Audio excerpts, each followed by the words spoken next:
O61 Hindi अध्याय 301 समझना। पिछला अध्याय। अगला अध्याय। नोट, मैंने आधा अद्यतन अध्याय ठीक कर दिया है। मैंने कई कारणों के बारे में सोचा, लेकिन केवल एक ही कारण है जिसने मुझे हत्या के नियम को चुनने के लिए प्रेरित किया, वह है इसके साथ मेरा सहज संबंध। रूल ऑफ किलिंग के साथ मुझे जो जुड़ाव महसूस हुआ वह बाकी से कहीं ज्यादा मजबूत है, यहाँ तक कि रूल ऑफ किलिंग और बाकी के साथ मेरा जुड़ाव भी इसके सामने फीका पड़ गया। भले ही इस नियम का उद्देश्य लगभग समाप्त हो गया है, लेकिन मैं महसूस कर सकता हूं कि यदि मैं पर्याप्त प्रयास करूं, तो मैं निश्चित रूप से इस नियम को समझ सकता हूं। जब मैं दरवाजे से अंदर दाखिल हुआ तो मुझे लगा कि मैं हत्या की भावना में डूब जाऊंगा, लेकिन ऐसा नहीं हुआ। पूरे हॉल में सुंदर रून को संकेंद्रित गोलाकार ढंग से उकेरा गया था, तथा रून के संकेंद्रित वृत्तों के मध्य में एकदम सफेद कुल्हाड़ी रखी हुई थी, तथा उसके चारों ओर रक्त की कई रेखाएं देखी जा सकती थीं। रक्त की ये रेखाएं बहुत पतली और धुंधली हैं और इन्हें कुल्हाड़ी पर हर जगह दिखाई देते और गायब होते देखा जा सकता है। वह कुल्हाड़ी शासन की वस्तु लग रही थी जो शासन की शक्ति उत्सर्जित कर रही थी। मैंने समय बर्बाद नहीं किया और तेजी से सकल की ओर चल दिया। जल्द ही मैं बाहरी रूनिक सकल के पास पहुंच गया और उसके अंदर एक कदम रखा। मार डालो, मार डालो, मार डालो, मार डालो, मार डालो, मार डालो, मार डालो, आह!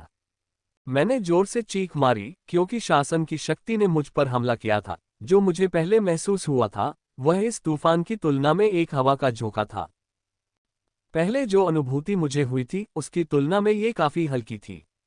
मेरे दिमाग में बस मार मार की बातें ही सुनाई दे रही थीं और मारने की तीव्र मंशा ने मुझ पर हमला कर दिया था। इतना ही नहीं, मुझे ऐसा महसूस हो रहा था मानो हजारों कुल्हाड़ियां मेरे शरीर पर वार कर रही हों।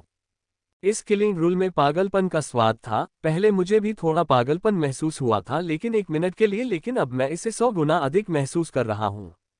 मुझे अपना दिमाग साफ रखना होगा, अन्यथा यह मेरे दिमाग को विकृत कर देगा और मुझे एक नासमझ हत्यारा बना देगा जो केवल मारना जानता है। मैंने अभी अभी रूनिक सकल और बाहरी सकल के अंदर एक कदम रखा है। मैं कल्पना नहीं कर सकता कि जब मैं पूरी तरह से अंदर प्रवेश करूंगा तो संवेदना कितनी बढ़ जाएगी। मेरे आगे के 7 सर्कलों की तो बात ही छोड़िए। मेरे दिमाग पर किलिंग रूल की इतनी भारी शक्ति का हमला होने के बावजूद, जो मेरे दिमाग को विकृत कर सकती थी, मैंने एक कदम भी पीछे नहीं हटाया। ये नियम बहुत शक्तिशाली है, जितना मैंने सोचा था उससे भी अधिक। यदि मैं इसकी शक्ति को समझ पाता, तो एक शक्तिशाली व्यक्ति बन जाता, अन्यथा मैं अपना पैर बाहर निकाल लेता और दूसरे नियम को समझने के लिए बाहर निकल जाता। यही कारण है कि मैंने एक कदम भी पीछे नहीं हटाया और वहीं पर डटा रहा। नियम की हत्या की शक्ति मुझ पर लगातार आक्रमण कर रही थी और मैं उसका प्रतिरोध करता रहा, लेकिन जैसे जैसे समय बीतता गया, मुझे ऐसा महसूस हुआ कि नियम की शक्ति धीरे धीरे बढ़ रही है और ऐसा ज्यादा समय नहीं लगेगा जब मैं अपना सारा प्रतिरोध तोड़ सकूंगा। यह विनाशकारी होगा, मुझे जल्दी से रास्ता सोचना होगा। जैसे जैसे मैं इसका प्रतिरोध करता रहा, मुझे महसूस हुआ कि नियम की शक्ति संवेदनशील है, क्योंकि यह उन यादों की ओर आक्रमण करती रही जहां मुझे मारने की तीव्र इच्छा महसूस होती थी। मेरी कुछ यादें ऐसी हैं जिनमें मैंने किसी अन्य प्राणी को मारने की तीव्र इच्छा महसूस की थी, जैसे कि जब मैं 11 वर्ष का था और भीड़ ने मुझ पर हमला कर दिया था। मैं अपने परिवार और मित्र के साथ शरण की ओर भाग रहा था, तभी अचानक एक विशाल पक्षी राक्षस आकाश से आया और मेरे मित्र को ले गया। ये पहली बार था जब मेरे मन में किसी चीज को मारने का इरादा आया था। अगली बार जब मैं वेस्टब्लड शहर की ओर आ रहा था और ट्रेन पर राक्षसों की भीड़ ने हमला कर दिया था। ये दूसरी बार था जब मेरे मन में हत्या करने का विचार आया। वेस्टब्लड में आने के बाद लगातार शिकार करने के कारण मेरी दूसरे प्राणियों को मारने की मंशा बढ़ गई और पिछले 1 साल में यह और भी बढ़ गई, क्योंकि मैं सीमा को तोड़ने के लिए पागलपन की हद तक लड़ता रहा।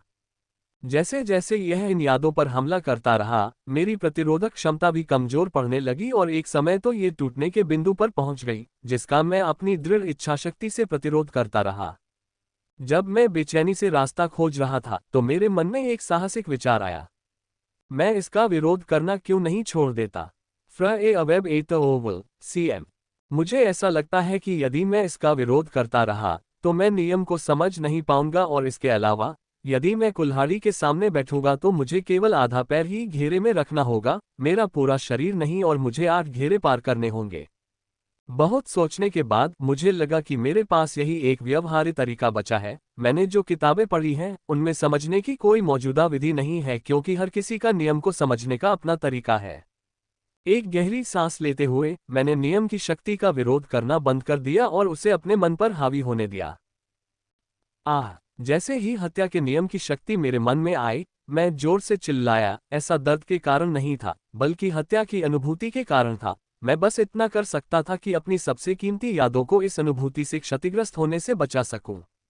मुझे लगा कि मुझे मारने की तीव्र इच्छा है, मैं बस मारना चाहता था और मैं अपना स्थान छोड़कर बाहर चला गया होता यदि मैं अचानक स्थिर नहीं हो जाता। मैं रूल की शक्ति के कारण स्थिर नहीं हूं, बल्कि रूल्स के कारण हूं। इसने किसी तरह मेरी हरकतों पर रोक लगा दी थी, जैसे कि उसे पता हो कि मैं क्या करने जा रहा हूं। कुछ मिनटों तक यह अनुभूति बहुत तीव्र रही, लेकिन कुछ समय बाद मुझे थोड़ा बेहतर महसूस होने लगा, क्योंकि मैं हत्या की मंशा से अभ्यस्त हो गया था। Tap tap. मैंने 2 कदम बढ़ाए और पूरी तरह से बाहरी रूनिक प्रथम घेरे में प्रवेश कर गया तथा सीधा बैठ गया, क्योंकि मुझे लगा कि इसमें कुछ समय लगेगा।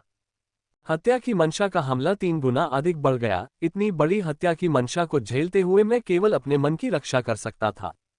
मुझे ऐसा लगा जैसे मेरा मन एक बांध है जो हत्या की नदी को रोके हुए है। मैंने पानी को कम करने के लिए चाहे जितने भी द्वार खोले, वह बढ़ता ही रहा जब तक कि वह अपनी सीमा तक नहीं पहुंच गया और बांध को तोड़ दिया।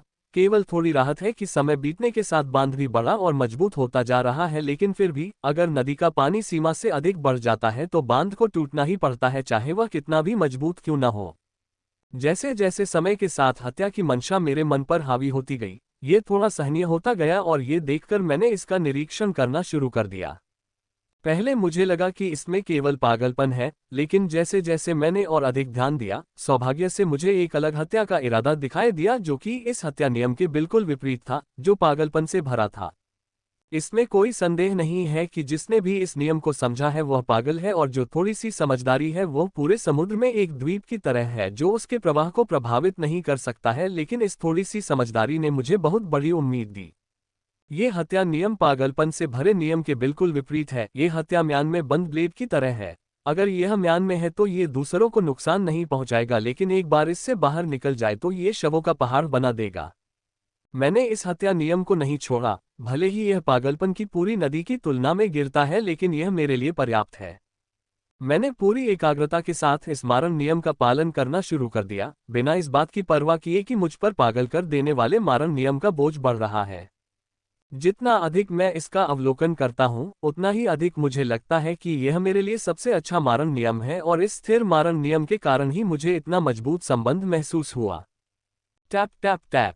जैसे जैसे मैं इसका अवलोकन करता रहा, मेरे लिए मैडनिंग किलिंग रूल का दबाव सहना आसान होता गया। यह इतना सहनीय हो गया कि मैंने दूसरे संकेंद्रित वृत्त में एक कदम बढ़ाया और उसमें बैठ गया।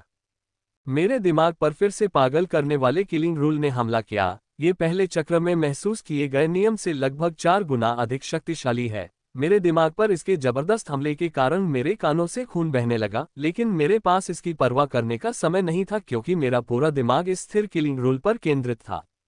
यदि मैं इस पर से अपना ध्यान हटा लूं, तो मुझे नहीं लगता कि मैं इसे दोबारा पा सकूंगा, इसलिए मैं इसे देखता रहा।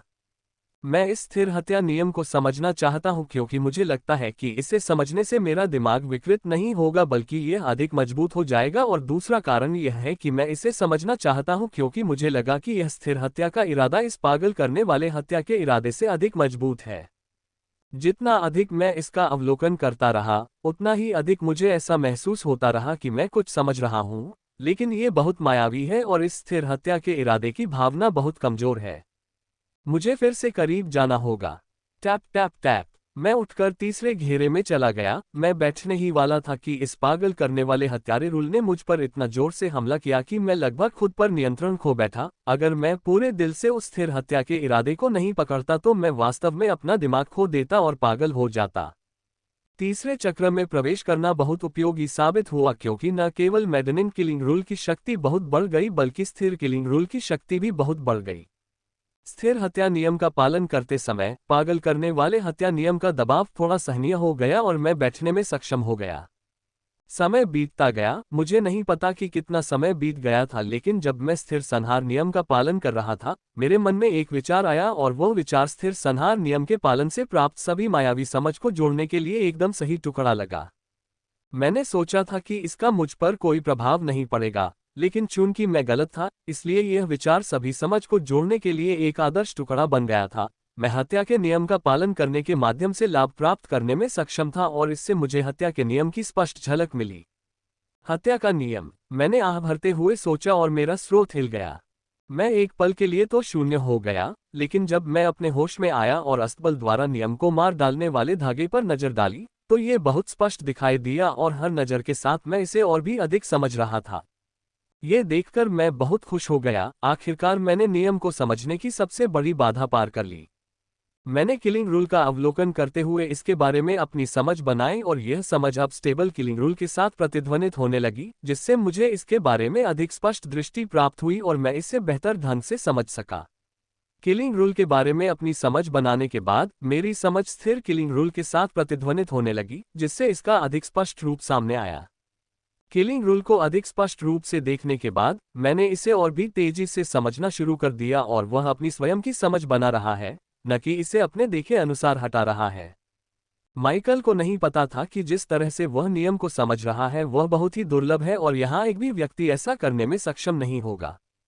अधिकांश लोग नियम को उसी तरह समझते हैं जिस तरह से वह देखते हैं और केवल बाद में वे अपनी समझ बनाने और उसमें बदलाव करने में सक्षम होते हैं, और केवल वे लोग जो महान समझ रखते हैं वे नियम में बदलाव करने में सक्षम होंगे, जबकि वे लोग जो नियम को पर्याप्त रूप से नहीं समझते हैं वे इसे केवल उसी तरह समझ पाएंगे जैसा वह है।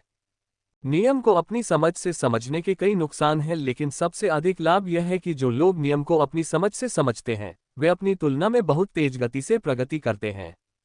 चूंकि नियम को उनकी अपनी समझ के अनुसार ढाला जाता है, इसलिए उनका उस पर बेहतर नियंत्रण होता है और यह असाधारण रूप से उपयोगी हो जाता है, क्योंकि कोई भी व्यक्ति दूसरों की तुलना में अधिक सटीकता से नियंत्रण कर सकता है। Tap tap tap. मैंने चौथे घेरे में एक कदम बढ़ाया। पागल करने वाला जानलेवा नियम लगा, लेकिन इसकी ताकत ने मुझे चौंका दिया। यह उतना रोश नहीं था जितना मैंने उम्मीद की थी। यह अभी भी रोश था, लेकिन इतना नहीं कि मुझे खून बहा दे। मैंने इसका कारण सोचा और जल्दी ही समझ गया। ये संभवतः इसलिए है क्योंकि मैंने हत्या के नियम का कुछ अर्थ समझ लिया है। जितना अधिक मैं हत्या के नियम को समझूंगा उतना ही मेरे लिए दबाव को सहन करना आसान हो जाएगा। बैठकर मैंने फिर से नियम को समझना शुरू किया। अभी मुझे नियम की हल्की सी समझ है, इसे समझना अभी थोड़ा दूर है, लेकिन मुझे विश्वास है कि मैं 3 दिन पूरे होने से पहले नियम को समझ सकता हूँ। समय बीतता गया और नियम के बारे में मेरी समझ बढ़ती गई। चौथे चक्र पर पागल करने वाले किलिंग रूल का हमला एक हवा की तरह महसूस होने लगा था। ये देखते हुए कि मैंने 5वें चक्र में एक कदम रखा, जहां मुझे फिर से भारी पागल करने वाले किलिंग रूल ने हमला किया। जब मैं नियम को समझ रहा था तो मैंने रून्स द्वारा उत्सर्जित होने वाले हल्के कंपन पर ध्यान नहीं दिया। वह हल्का सा कंपन ये दर्शाता है कि एक दिन समाप्त हो गया है और अब मेरे पास नियम को समझने के लिए केवल 2 दिन शेष हैं। यदि मैंने कंपन को महसूस भी किया होता तो मुझे चिंता नहीं होती, क्योंकि मुझे पूरा विश्वास है कि मैं शेष बचे 2 दिनों में नियम को समझ सकता हूँ। माइकल की जानकारी के बिना उसके स्रोत में परिवर्तन हो रहा है। उसके स्रोत के पास कई रक्तिम लाल रिबन बनने लगे हैं। ये रिबन इतने फीके हैं कि आंखें भी ठीक से नहीं देख सकती, लेकिन समय के साथ ये रक्तिम रिबन और अधिक गहरे होते जा रहे हैं। छठे चक्र में मैं छठे रूनिक चक्र के अंदर बैठा था। छठे चक्र में स्थिर किलिंग नियम का स्ट्रैंड और भी अधिक स्पष्ट हो गया। जैसे जैसे मैं देखता रहा मेरे मन में हत्या के नियम की समझ बनने लगी। मेरी समझ इस हत्या नियम पर आधारित है, लेकिन यह इससे भिन्न भी है कि यह कितना भिन्न होने वाला है यह मुझे तब पता चलेगा जब मैं नियम को पूरी तरह से समझ लूंगा। समय बीतने के साथ किलिंग रूल के बारे में मेरी समझ बढ़ती गई और मुझे ऐसा महसूस होने लगा कि मैं नियम को समझने के बहुत करीब हूँ। मुझे ऐसा लगता है कि अगर मुझे उस स्थिर किलिंग रूल पर और भी स्पष्ट नज़र मिल जाए तो यह वास्तव में जल्द ही होगा। इसके लिए मुझे 7वें घेरे में जाकर बैठना होगा। फिलहाल मैं 7वें घेरे में जाने के लिए तैयार नहीं हूँ, क्योंकि मेरी समझ इतनी नहीं है कि मैं हमले को झेल सकूं, लेकिन 1 या 2 घंटे में मेरी समझ इतनी हो जाएगी कि मैं 7वें घेरे में पागलों की हत्या के हमले को झेल सकूंगा। समय बीतता गया और मुझे हत्या के नियम की इतनी गहरी समझ हो गई कि मैं हत्या के नियम को समझने से बस थोड़ी ही दूरी पर हूँ। जब मैंने 7वें घेरे में प्रवेश किया तो मुझ पर फिर से भारी पागल किलिंग रूल द्वारा हमला किया गया। ये जितना मैंने सोचा था उससे कहीं अधिक शक्तिशाली था, क्योंकि मैं मुश्किल से अपने दिमाग को घायल होने से रोक पाया, लेकिन मेरी नाक, कान और आंखों से खून बहने लगा। मैं अपने स्थान पर खड़ा रहा और पूरे मन से नियम को समझने पर ध्यान केंद्रित किया, क्योंकि केवल तभी मैं अपने ऊपर आने वाले आक्रमण को कम कर पाऊंगा। हाँ, मैंने जोर से चिल्लाया क्योंकि मुझे अंततः हत्या का नियम समझ में आ गया था। इसमें कुछ घंटे और लग जाते, लेकिन एक महत्वपूर्ण समझ मुझ पर हावी हो गई जिसने अंततः मुझे हत्या का नियम समझा दिया। अब तक जो भारी आक्रमण मैं महसूस कर रहा था वह शांत हो गया।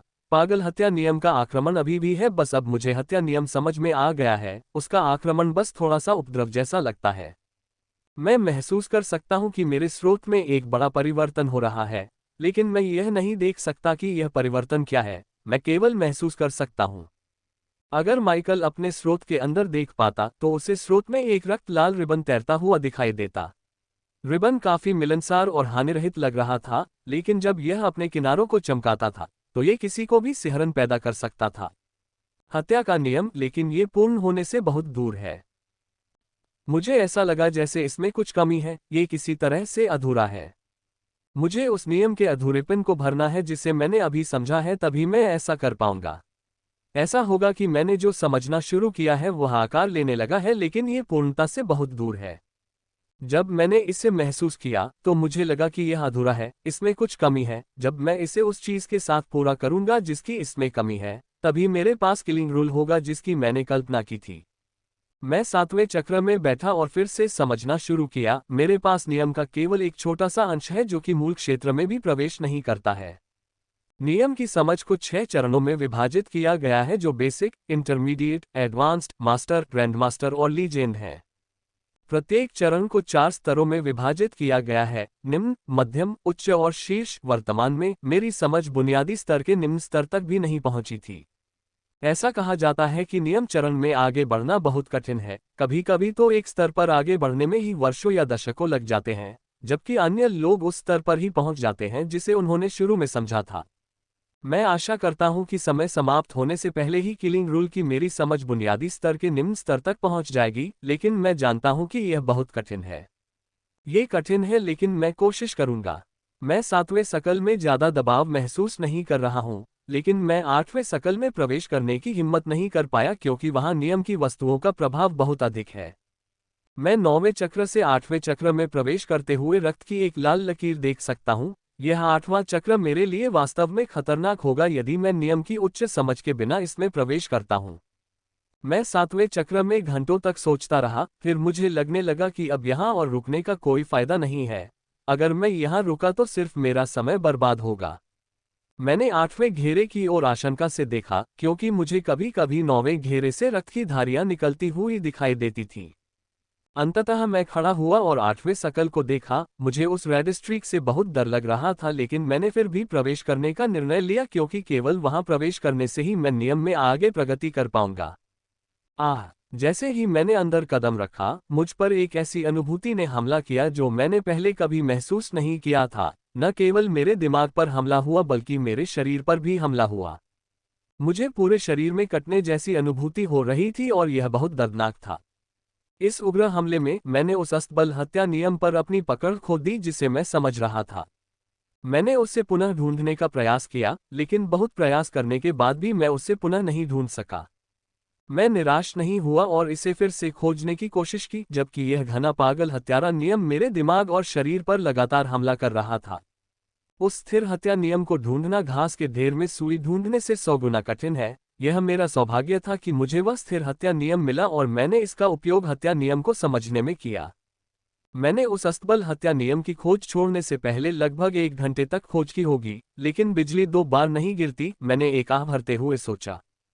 कोई अन्य विकल्प उपलब्ध न देखकर मैंने अपना ध्यान पागल हत्या नियम की ओर केंद्रित कर दिया। लेकिन मैं इस पागल हत्या नियम के प्रति बहुत सावधान हूं, क्योंकि यह मुझ पर इतना अधिक प्रभाव डालता है कि यह संभवतः उस हत्या नियम को विकृत कर सकता है जिसे मैंने समझा है।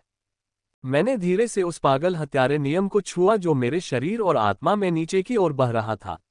जब मैंने इसे करीब से देखा तो मैं इसकी जटिलताओं को देखकर हैरान और भयभीत हो गया। इस नियम में पागलपन है, सनक है, लेकिन इसके अंदर बहुत सुंदर व्यवस्था भी है और मैंने इस पर अपना ध्यान केंद्रित करने का निर्णय लिया। ऐसे पागलपन में इतना सुंदर क्रम देखकर मेरे मन में कुछ अटक गया और जो नियम अधूरा लगता था वह अब पूरा हो गया।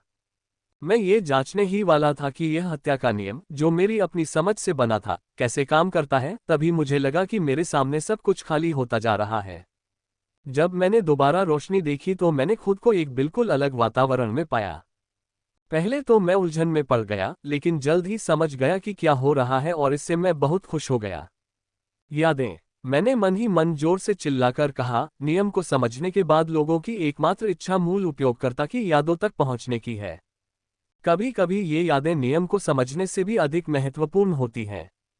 विस्मयादिबोधक चिन्ह। एक चीज जो हर कोई चाहता है कि नियम को समझने के बाद उसे मिल जाए, वह है यादें। कुछ लोग नियम की तुलना में यादों को अधिक महत्व देते हैं, लेकिन यादों तक पहुंच पाना बहुत कठिन है।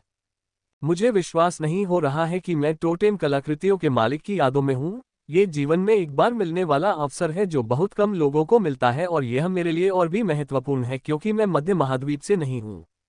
ऐसा कहा जाता है कि स्मृतियों तक पहुंचने के लिए बहुत उच्च स्तर की समझ की आवश्यकता होती है। केवल उच्च समझ वाले लोग ही टोटेम कलाकृतियों में छिपी यादों तक पहुंच पाएंगे। ऐसा कहा जाता है कि टोटेम कलाकृति में उपयोगकर्ता की आत्मा का हिस्सा होता है और आत्मा के इस हिस्से में मालिक की नियम समझ और यादें संग्रहित होती हैं। मैं इस समय जिस स्मृति में हूं, वह एक प्रकार की प्रतियोगिता प्रतीत होती है, जो बहुत भव्य लगती है। वेस्टब्लिड सिटी प्रतियोगिता इसकी तुलना नहीं कर सकती। इस स्मृति में मैं सिर्फ मेजबान हूँ। मैं अपने आसपास हो रही हर चीज को देख और महसूस कर सकता हूँ, लेकिन कुछ भी नहीं बदल सकता क्योंकि यह एक स्मृति है। हालांकि मैं बहुत खुश और उत्साहित हूँ क्योंकि मैं मालिक के शरीर की हर सांस और मांसपेशियों की हर हरकत को महसूस कर सकता हूँ। मैं उत्साहित हूँ क्योंकि आने वाली लड़ाई के कारण मैं ये देखने के लिए उत्साहित हूँ कि यादों का ये मालिक कैसे लड़ा, और ये देखने के लिए कि मैं शरीर की छोटी से छोटी हरकत को कैसे महसूस कर सकता हूँ। मुझे उम्मीद है कि मालिक लड़ाई में बहुत सारे कौशल का उपयोग करेगा। सामान्यतः एक ही नज़र से कौशल प्राप्त करना काफी कठिन होता, लेकिन यहाँ यह संभव है क्योंकि मैं महसूस करूंगा कि मेरे जैसे मालिक के शरीर में रक्त संचार कौशल कैसे हो रहा है, और मुझे बस उन रक्त संचारों को याद रखना है। यदि मैं अपनी अच्छी स्मरण शक्ति के कारण प्रसारित संदेशों को याद रखने में सक्षम हूं, तो ये प्रक्रिया अध्ययन और प्रयोग के दिनों को कम करके कुछ ही मिनटों में पूरा कर देगी। माइकल को अभी तक पता नहीं था, लेकिन वह कुछ ही सेकंड में अपनी सभी कल्पनाओं के लिए कड़वी निराशा की गोली निगलने वाला था। मालिक मैदान के बीच में पहुंचता है और अपने प्रतिद्वंद्वी के सामने खड़ा हो जाता है। उसका प्रतिद्वंद्वी एक लंबा और सुंदर लड़का है जो किशोरावस्था के आखिरी दौर में है, जबकि मालिक की शक्ल सूरत औसत है और शरीर भी भारी है। लियोन, मुझे आशा है कि तुम मुझे निराश नहीं करोगे, उसके प्रतिद्वंद्वी ने अहंकारपूर्वक कहा, जबकि उसके हाथों में सुंदर लंबा धनुष प्रकट हो गया था। आप निराश नहीं होंगे, मालिक ने कहा, और मुझे मालिक के शरीर से कुछ अजीब ऊर्जा निकलती हुई महसूस हुई जो मेरे लिए पूरी तरह से विदेशी थी। यह विदेशी ऊर्जा टोटेम कलाकृति के मालिकों से निकली, पीली सफेद कुल्हाड़ी जो उस समय से कई समानताएं रखती थी जब से मैं समझ रहा था। उन दोनों को अपनी कलाकृतियां समेटते देख मेरे अंदर का उत्साह चरम पर पहुंच गया। ट्रिंग। लड़ाई शुरू हो गई और अगले 3 सेकंड में उच्च स्तरीय कौशल हासिल करने की मेरी सारी उम्मीदें दुख के सागर में डूब गईं।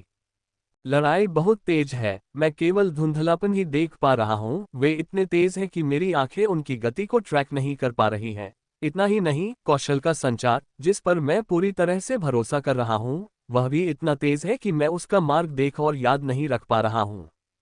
जब मैंने इस पर बलपूर्वक ध्यान केंद्रित करने का प्रयास किया तो मुझे इतना दर्द हुआ कि मैं ऐसा दोबारा कभी नहीं करना चाहता। वे तेजी से आगे बढ़ने का एक तरीका है, और उससे भी बढ़कर वे जमीन पर नहीं बल्कि आसमान में लड़ रहे हैं। वे अपनी क्षमता के बल पर नहीं बल्कि अपने पहने हुए जूते के बल पर उड़ रहे हैं। ये देखकर मैं कह सकता हूं कि उनका स्तर 12 बुनियादी चरणों के भीतर है, क्योंकि 12 बुनियादी चरणों को पार करने के बाद वह स्वाभाविक रूप से उड़ने की क्षमता हासिल कर लेगा।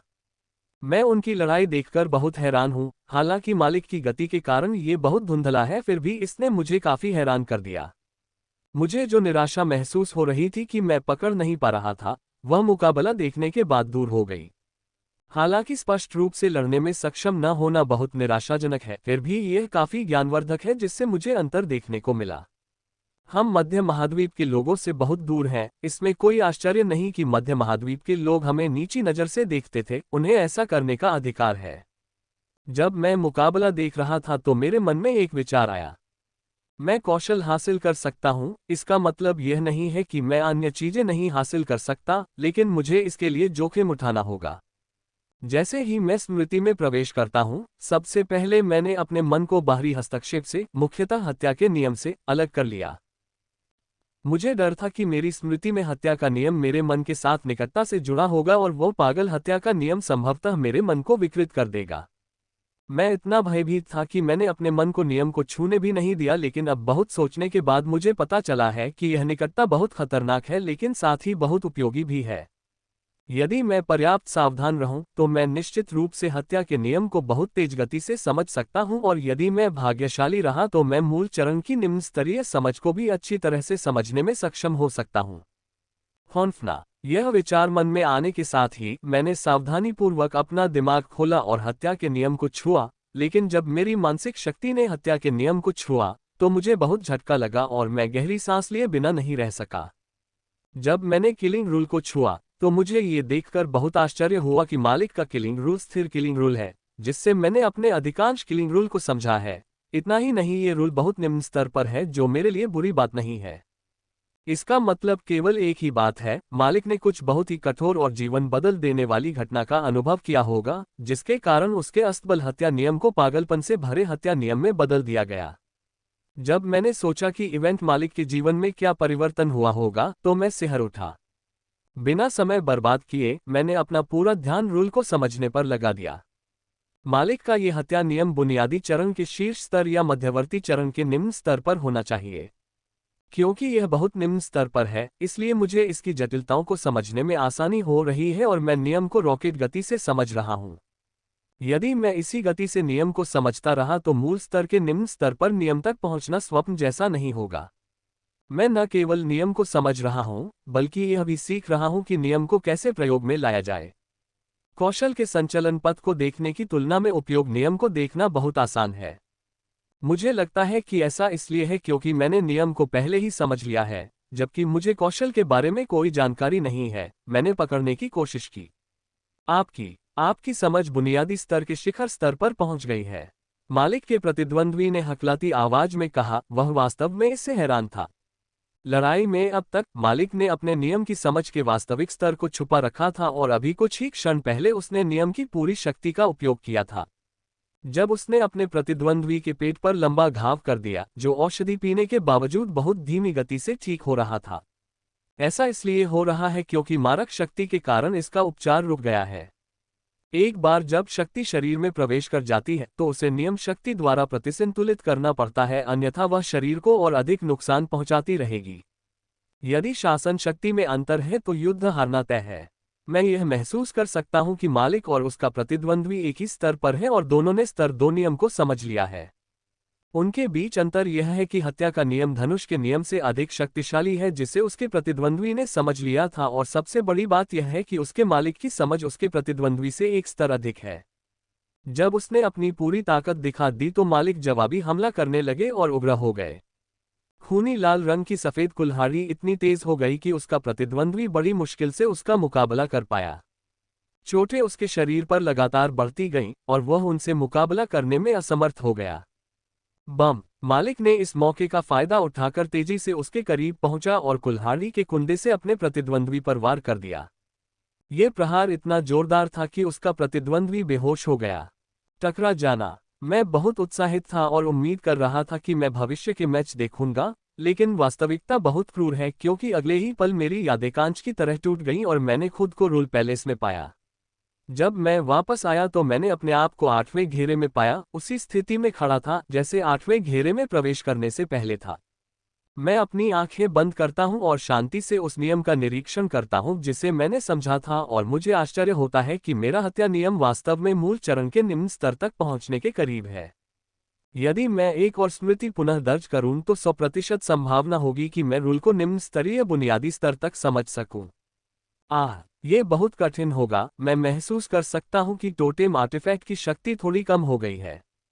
ऐसा लग रहा था कि जो मैंने सुना वह सच है। ऐसा कहा जाता है कि स्मृतियां टोटेम आर्टिफैक्ट की आत्मा शक्ति को उससे कहीं अधिक निगल जाती हैं जितना कि नियम शक्ति कभी नहीं ले सकती। टोटेम आर्टिफैक्ट में बमुश्किल ही इतनी आत्मिक शक्ति बची है, और अब जब मुझे इसकी स्मृति दिख रही है तो इसने और भी अधिक आत्मिक शक्ति को निगल लिया है। ये चीजें मेरे नियंत्रण में नहीं हैं। मैंने सोचा और बैठ गया। अगर मैं एक और स्मृति देख पाऊं तो यह मेरे लिए बहुत अच्छा होगा, भले ही इसके लिए टोटेम आर्टिफैक्ट में बची हुई आत्मा शक्ति की कीमत चुकानी पड़े। यदि मैं सामान्य प्रक्रिया से समझूं तो मेरे नियम की समझ के मूल स्तर के निम्न स्तर तक पहुंचने की केवल 50% संभावना है। ये देखते हुए कि कोई स्थिर हत्या नियम नहीं है, मैंने पागल हत्या नियम का ध्यानपूर्वक पालन करना शुरू कर दिया क्योंकि मुझे पता था कि यह संभवतः मेरे दिमाग को विकृत कर सकता है। लेकिन यह पागलपन भरा हत्या नियम बिल्कुल भी बुरा नहीं है क्योंकि इससे मुझे अपना हत्या नियम समझने में मदद मिली। यह पागल हत्या नियम से ही है कि मुझे अंतिम समझ मिली जिसने मेरे हत्या नियम को पूरा किया। मैंने जो हत्या नियम समझा है उसमें न केवल स्थिरता है बल्कि उसमें थोड़ा पागलपन भी है जो मेरी समझ से उसे संपूर्ण बनाता है। मेरे लिए शुद्ध स्थिर हत्या नियम उतना अच्छा नहीं है क्योंकि इसमें वह सहजता नहीं थी जो पागल हत्या नियम में है।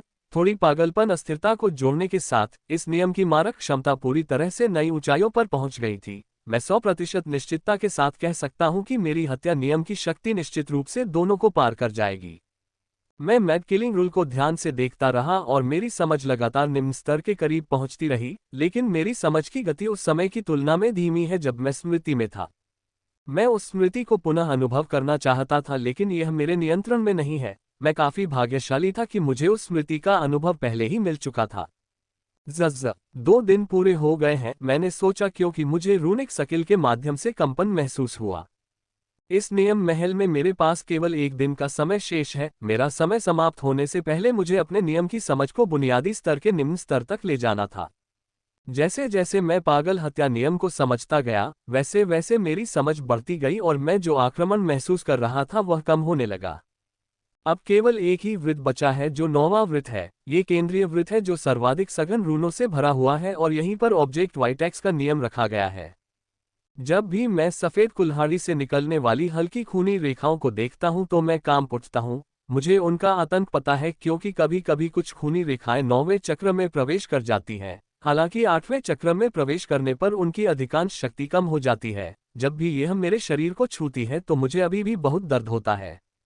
मैं इसके खिलाफ बड़ी मुश्किल से जीवित रह पाया। ये रेखाएं एक वाइपर की तरह हैं, वे सबसे कमजोर स्थान पर हमला करेंगे और मुझे इसके खिलाफ जीवित रहने के लिए अपना सब कुछ देना पड़ा।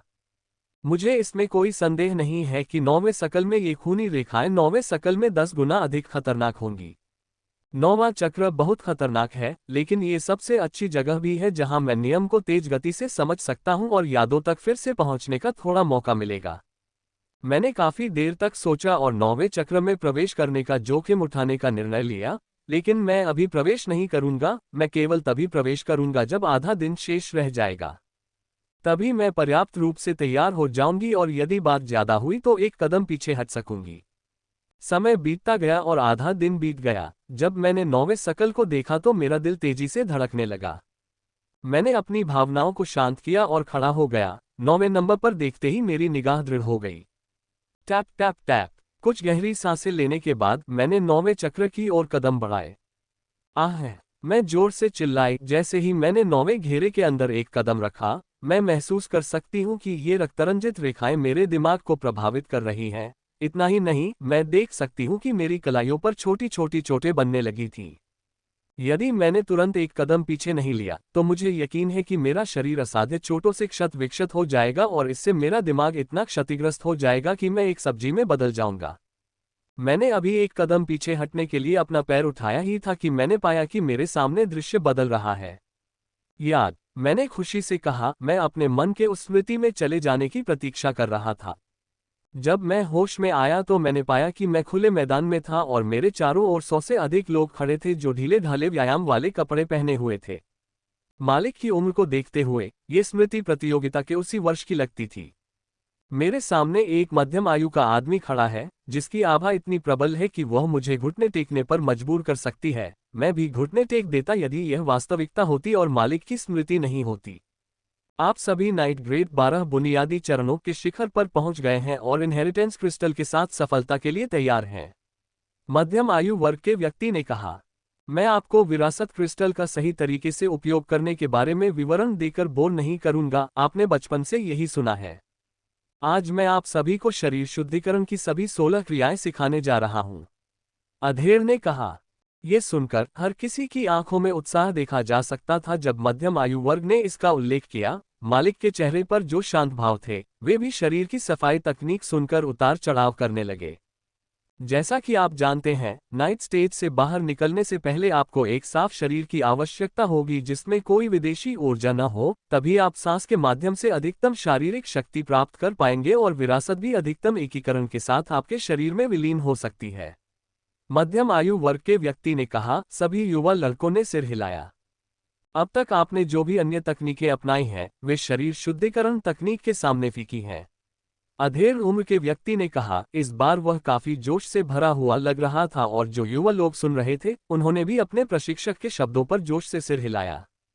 आप में से कुछ लोग इस व्यायाम के बारे में 2 की चाल के बारे में जानते होंगे और काफी समय से इसका अभ्यास भी कर रहे होंगे, है ना?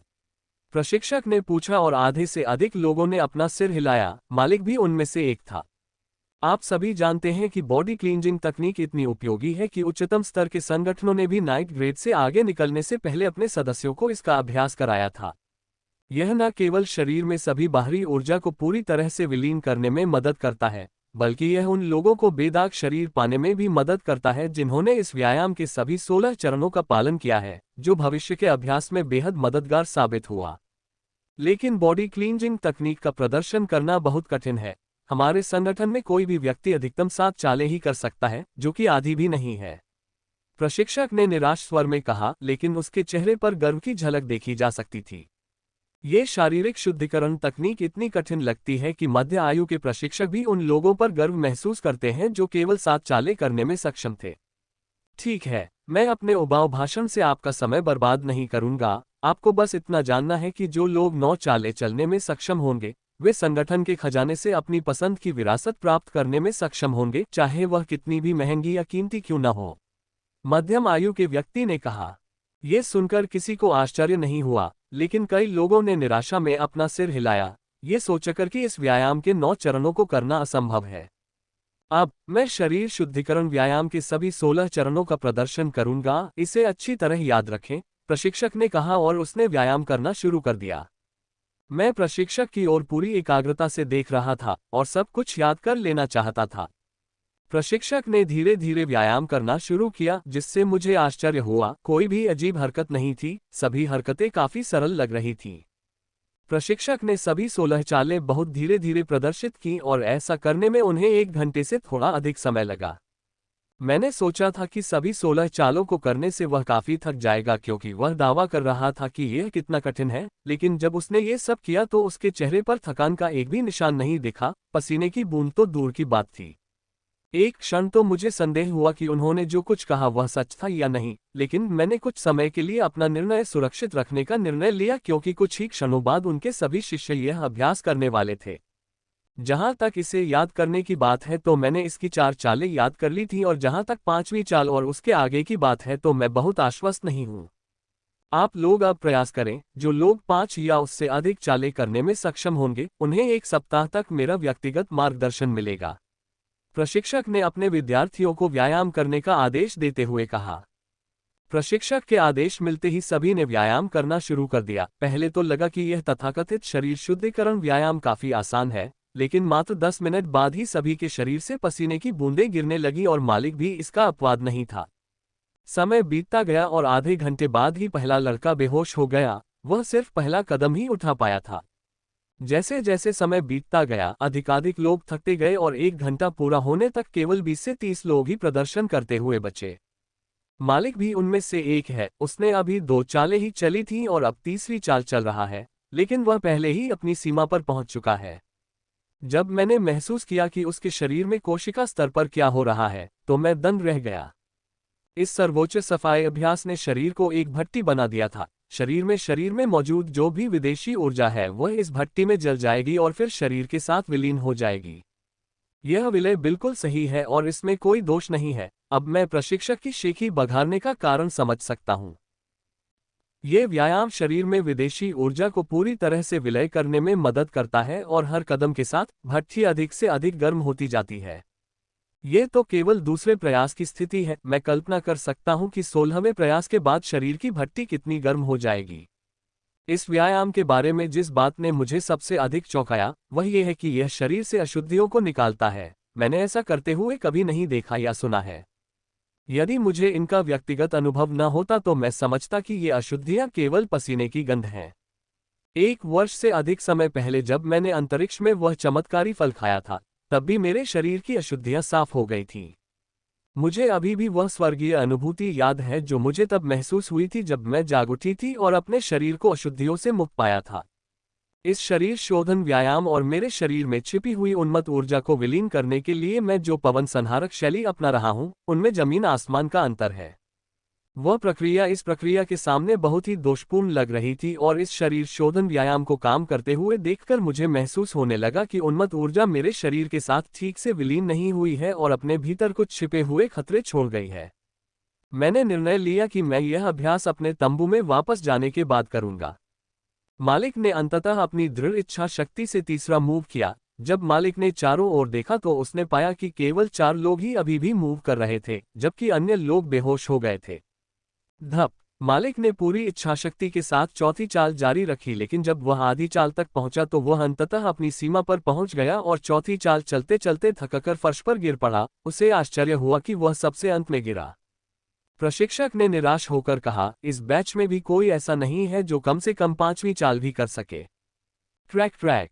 यह आखिरी बात थी जो मैंने सुनी थी, इससे पहले कि मेरी यादें कांच की तरह टूटने लगीं। मैंने सोचा कि मैं रूल पैलेस में वापस आऊंगा, लेकिन मुझे आश्चर्य हुआ कि मैं पूरी तरह से अलग स्मृति में था। उस समय मालिक रूनिक सकिल पर अकेला बैठा था और उसके हाथ में एक रक्त लाल क्रिस्टल था जिसमें रून्स को हर समय चमकते देखा जा सकता था। अब वह थोड़ा बुरा लग रहा था और उसकी आंखों में थोड़ी बुद्धिमत्ता दिखाई दे रही थी। मैंने 2 साल का लंबा समय बिताया है और अंततः शरीर को साफ करने के व्यायाम का 9वां चरण करने में सक्षम हुआ हूं। न केवल मेरे पास पूरे संगठन में सबसे साफ शरीर है, बल्कि मुझे यह विरासत भी मिली है जो उन लोगों के लिए सबसे उपयुक्त है जिन्होंने हत्या के नियम को समझ लिया है। मैंने कभी सपने में भी नहीं सोचा था कि अपनी अल्प संपत्ति के साथ मुझे इतनी उच्च स्तरीय विरासत मिलेगी, लेकिन संगठन के वादे के कारण मैं अंततः इसे प्राप्त करने में सक्षम हो गया। मालिक ने अपनी हथेली में रक्त लाल क्रिस्टल को देखते हुए कहा और इससे पहले कि मैं समझ पाता कि उसने क्या कहा, उसने अपने हाथ में क्रिस्टल को कुचल दिया। इसके बाद जो मैंने देखा वह मेरे जीवन का सबसे जादुई दृश्य था। जिस क्रिस्टल को उसने छुआ वह क्रिस्टलीय रून की डोरी में बदल गया जो मालिक के शरीर के चारों ओर तैरने लगा। इतना ही नहीं, वह रून चक्र जिस पर वह बैठा था वह भी चमकने लगा। शरीर के लाल रून कुछ मिनटों तक उसके शरीर के चारों ओर घूमते रहे, उसके बाद वे 2 भागों में विभाजित हो गए। रूनों की एक श्रृंखला उसकी छाती में चली गई, जबकि अन्य उसके स्रोत में चली गई। रक्तिम लाल धागा जो उसकी छाती में घुस गया था, उसके पूरे शरीर में फैलने लगा, जबकि एक रक्तिम लाल धागा जो उसके मंदिर में घुस गया था, उसके स्रोत से होकर प्रवेश कर गया था। मालिक का स्रोत मेरे से अलग है। आग के बड़े गोले के बजाय जो सूर्य की तरह दिखता था, वह एक मानव आकृति है और उसके चारों ओर खूनी रेखाओं की जाली तैर रही है। हौंफना! जब मैंने मालिक के स्रोत को देखा तो मेरे मुंह से चीख निकल गई। यहाँ कोई प्रतिबंध या हमला नहीं था, केवल शुद्ध हत्या का नियम था जो चारों ओर तैर रहा था। शुद्ध हत्या नियम को बिना किसी प्रतिबंध के इधर उधर घूमते हुए देखकर मैंने समय बर्बाद नहीं किया और अपनी मानसिक ऊर्जा को उसमें से नियम को समझने में लगा दिया। मुझे मालिक के शरीर के चारों ओर हो रही जादुई प्रक्रिया की परवाह नहीं थी। मेरे लिए जो महत्वपूर्ण था वह था शुद्ध हत्या का नियम जिसे मैं बिना किसी बाधा को महसूस किए समझ सकता था। मेरी समझने की गति बहुत बढ़ गई और मेरी समझ धीरे धीरे बुनियादी स्तर के निम्न स्तर के करीब पहुंच गई। बस कुछ समय बाद मुझे अपने स्रोत से भनभनाहट महसूस हुई और जैसे ही वह भनभनाहट मेरे मन में गूंजी, मुझे लगा कि मेरा मन स्पष्ट हो गया है और मैं और भी तेज गति से नियम को समझ रहा हूं। Track track! मैं अंततः उस तक पहुंच गया। मेरा हत्या का नियम बुनियादी स्तर के निम्न स्तर पर पहुंच गया, लेकिन स्मृति टूटने लगी और जल्द ही बिखर गई। मैं फिर से खाली रह गया, लेकिन इस बार मैं ये देखने के लिए उत्साहित हूं कि क्या मैं रूल पैलेस वापस जा सकता हूं या कोई और स्मृति देख सकता हूं। जल्द ही मेरे सामने एक नई स्मृति उभरी, लेकिन यह मेरी अपेक्षा से पूरी तरह अलग थी। मैंने कभी सपने में भी नहीं सोचा था कि मैं ऐसी यादें देखूंगा। ये स्मृति मालिक के जीवन की अंतरंग साथी गतिविधि को दर्शा रही है। वह सुंदर महिलाओं के साथ था जो 25 से 30 साल की उम्र के बीच लग रही थीं। धीमी कराहें और कामुक हरकतें, ये सब मैं देख सकता था। ये लगभग 1 घंटे तक चलता रहा कि मैं मदद नहीं कर सका, लेकिन मालिक की सहनशक्ति पर आश्चर्यचकित हो गया।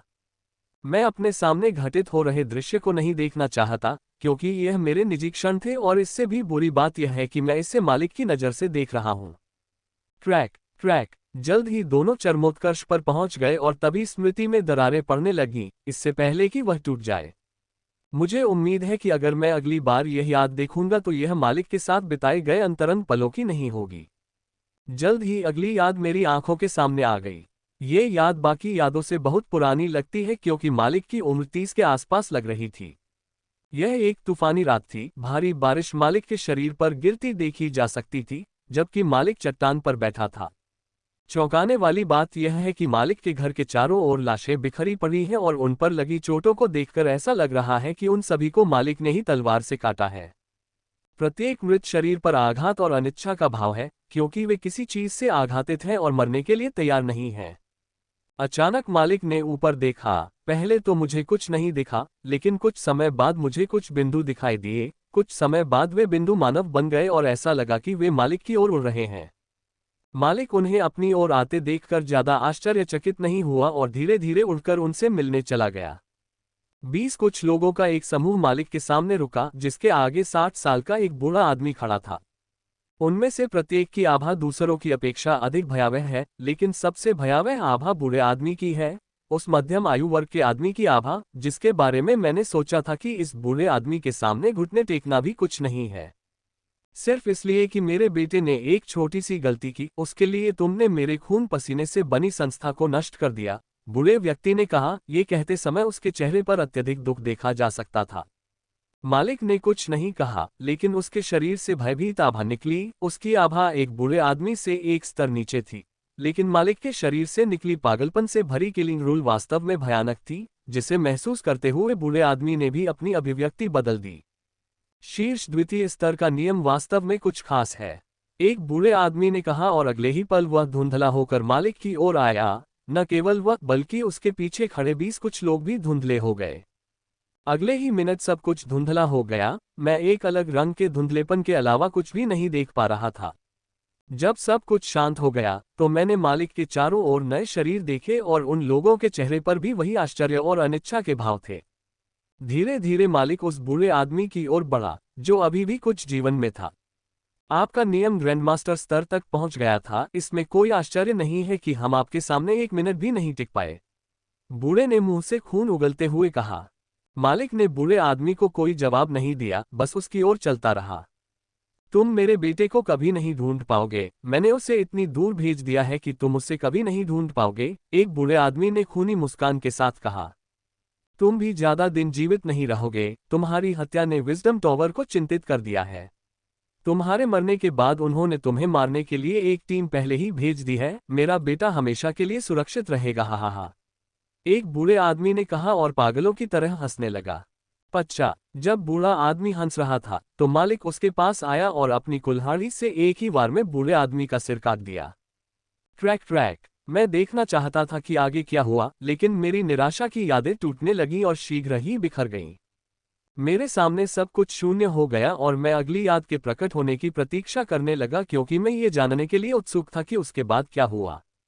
लेकिन मेरी घोर निराशा के साथ मुझे वापस रूल पैलेस में ले जाया गया और रूल की वस्तु, जिसने कुछ घंटे पहले भयानक पागलपन का उत्सर्जन करते हुए रूल को मार डाला था, अब मेरे सामने मृत पड़ी थी। इसमें से हत्या नियम का एक भी कण नहीं निकल रहा था। अब यह एक सामान्य सफेद कुल्हाड़ी की तरह दिखता है। यह एक सामान्य कुल्हाड़ी बन गई जिसे कोई भी छू सकता था, लेकिन मैंने अभी भी इसे छूने की हिम्मत नहीं की, क्योंकि यह अभी भी एक उच्च स्तरीय टोटेम कलाकृति है जिसे एक बार एक बहुत शक्तिशाली व्यक्ति द्वारा इस्तेमाल किया गया था। एक दिन पहले एक विशाल आलीशान कार्यालय में सुंदर किशोर लड़की को कुर्सी पर बैठे देखा जा सकता है और उसके सामने सैकड़ों स्क्रीन तैर रही हैं। सटीक रूप से लगभग 237 स्क्रीन है और रूल पैलेस के प्रत्येक हॉल को दिखा रही हैं। यदि माइकल यहाँ होता तो वह इस लड़की को स्पष्ट रूप से पहचान लेता। ये वही बेहद खूबसूरत लड़की है जिससे उसकी मुलाकात क्षेत्र 8 में हुई थी। वहाँ 2 लड़कियां थीं, एक प्यारी सी छोटी लड़की और एक बेहद खूबसूरत बड़ी लड़की। एक आलीशान ऑफिस में बैठी ये लड़की खूबसूरत बड़ी लड़की है। वह आराम से कुर्सी पर बैठी है, लेकिन उसकी आंखें तेज हैं क्योंकि वह स्क्रीन को देख रही है। क्लिक, जल्द ही एक दरवाजा खुला और लगभग 15 साल की एक सुंदर युवा लड़की कार्यालय में दाखिल हुई। उसे ये लड़की अधिक स्पष्ट रूप से याद होगी क्योंकि यह वही लड़की है जिसने लेफ्टिनेंट ग्रेड राक्षस को मार डाला था। तुम्हारी गश्ती ड्यूटी कैसी रही? सुंदर बड़ी लड़की ने जवान लड़की से पूछा, बुरा नहीं। जवान लड़की ने बनावटी गंभीर चेहरे के साथ उत्तर दिया, लेकिन उसके चेहरे के भाव से कोई भी ये बता सकता था कि उसने बहुत आनंद लिया था, न कि उस नीरस दिन के जिसे वह मनाने की कोशिश कर रही थी। जब उसकी झूठ पकड़ी गई तो सुंदर बड़ी लड़की ने प्रश्नवाचक मुद्रा में अपनी भौहें उठाईं, क्या आप मुझे समझाएंगी? सुंदर लड़की ने छोटी लड़की से पूछा।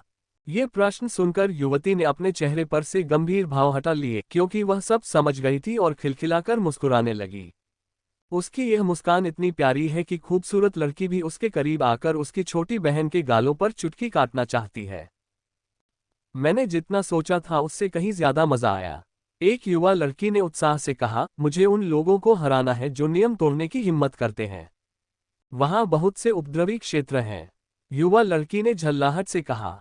यह सुनकर ब्यूटीफुल ने गंभीरता से सिर हिलाया, लेकिन वह अपनी हंसी को नियंत्रित करने की पूरी कोशिश कर रही थी, क्योंकि अगर उसकी छोटी बहन ने उसे हंसते हुए देख लिया तो वह बहुत क्रोधित हो जाएगी।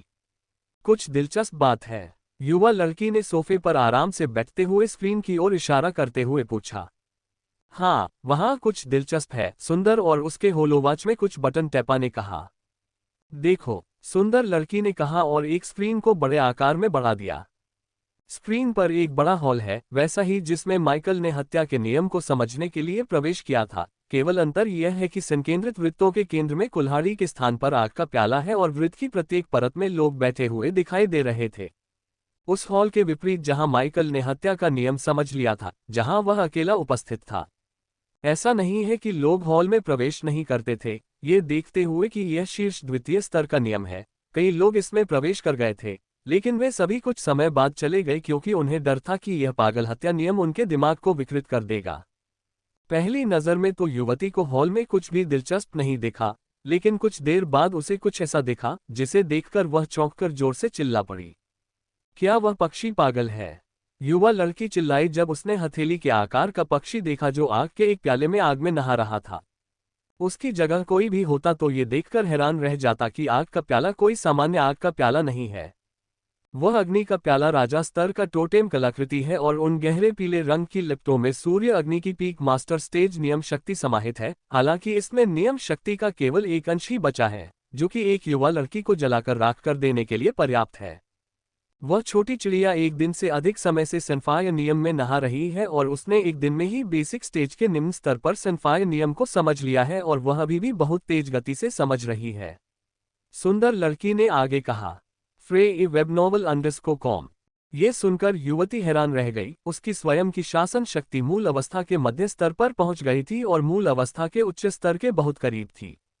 वह जानती है कि शासन शक्ति के प्रत्येक स्तर पर आगे बढ़ना कितना कठिन है। उसके पास दुनिया के सर्वोत्तम संसाधनों तक पहुंच थी, जिसकी तुलना बहुत कम लोग कर सकते थे। फिर भी उसे अपनी समझ को आगे बढ़ाने के लिए बहुत मेहनत करनी पड़ी जहां वह अब है। नियम के प्रत्येक स्तर को आगे बढ़ाना बहुत कठिन है। ये कहा जा सकता है कि प्रत्येक स्तर को आगे बढ़ाना पिछले स्तर की तुलना में 10 गुना कठिन है। मध्य महाद्वीप में शासन के बारे में एक कहावत बहुत प्रसिद्ध है कि शासन शक्ति को समझना बहुत आसान है, लेकिन आगे बढ़ना बहुत कठिन है। ये कहावत बिल्कुल सच है। कुछ लोग जो नियम को समझते हैं, उन्हें इसे आगे बढ़ाना बहुत कठिन लगता है। और कुछ भी, एक लड़की ने पूछा जब वह छोटी चिड़िया को देखने के लिए पर्याप्त हो गई। इसमें कुछ खास नहीं है। बहुत से लोग तीसरे और दूसरे स्तर के नियम को समझने में सक्षम हैं। एक व्यक्ति तो अपनी आत्मा को टोटेम आर्टिफैक्ट के साथ सिंक करने में भी सक्षम है और उसकी यादों को देखता है। सुंदर लड़की ने उदास होकर कहा। खूबसूरत लड़की को ये सब बिल्कुल सामान्य, यहाँ तक कि नीरस भी लग रहा था। एकमात्र चीज जिसने ध्यान खींचा वह थी सनफायर में नहाती एक छोटी सी चिड़िया। वह सर्वोच्च स्तर के संगठन से है। यहाँ ऐसी बहुत सी चीजें नहीं हैं जो उसे आश्चर्यचकित कर सकें। यह उसकी छोटी बहन के लिए नहीं कहा जा सकता, जिसने अभी अभी अपनी यात्रा शुरू की थी। अभी भी कई चीजें थी जो उसकी रुचि जगाती थीं। जो व्यक्ति अपनी आत्मा को टोटेम आर्टिफैक्ट के साथ समन्वयित कर लेता है, वह काफी भाग्यशाली होता है, लेकिन ऐसी आत्मा को ढूंढना काफी कठिन होता है जो अन्य आत्माओं के साथ समन्वयित हो सके। युवा लड़की ने टिप्पणी की। यादों को देखने के लिए न केवल उच्च समझ की आवश्यकता होती है, बल्कि उसकी आत्मा का दूसरों के साथ समन्वय भी होना चाहिए। तभी कोई यादों को देख पाएगा, क्योंकि ऐसा बहुत कम ही होता है। ठीक है, मैं सोने जा रही हूँ, मुझे पूरे सप्ताह गार्ड की ड्यूटी करनी है, जैसा कि दादाजी ने कहा है। छोटी लड़की ने कहा और वह सोफे से उठकर दूसरे दरवाजे की ओर चली गई। माइकल अंततः सारी यादों से गुजरने के बाद बाहर आ गया था, लेकिन उसे खुद को शांत करने में अभी भी कुछ समय लगा। जब उसने चारों ओर देखा तो उसे ये देखकर आश्चर्य हुआ कि उसके शरीर और आत्मा पर हत्या नियम का कोई आक्रमण नहीं हुआ था। कुल्हाड़ी जो पतली खूनी रेखाओं से ढकी हुई थी और जिसमें से भयानक किलिंग रूल बाहर निकल रहा था, अब एक सामान्य कुल्हाड़ी की तरह पड़ी थी, जिसमें से किलिंग रूल का एक भी टुकड़ा नहीं निकल रहा था। यह अब एक फैंसी कुल्हाड़ी की तरह लग रही थी और इससे ज्यादा कुछ नहीं। इसे ऐसे ही पड़ा देखकर मेरे मन में लालच की हल्की सी भावना पैदा हुई। इस कुल्हाड़ी ने अपनी सारी नियम शक्ति खो दी है, लेकिन यह अभी भी उच्च स्तरीय टोटेम कलाकृति है।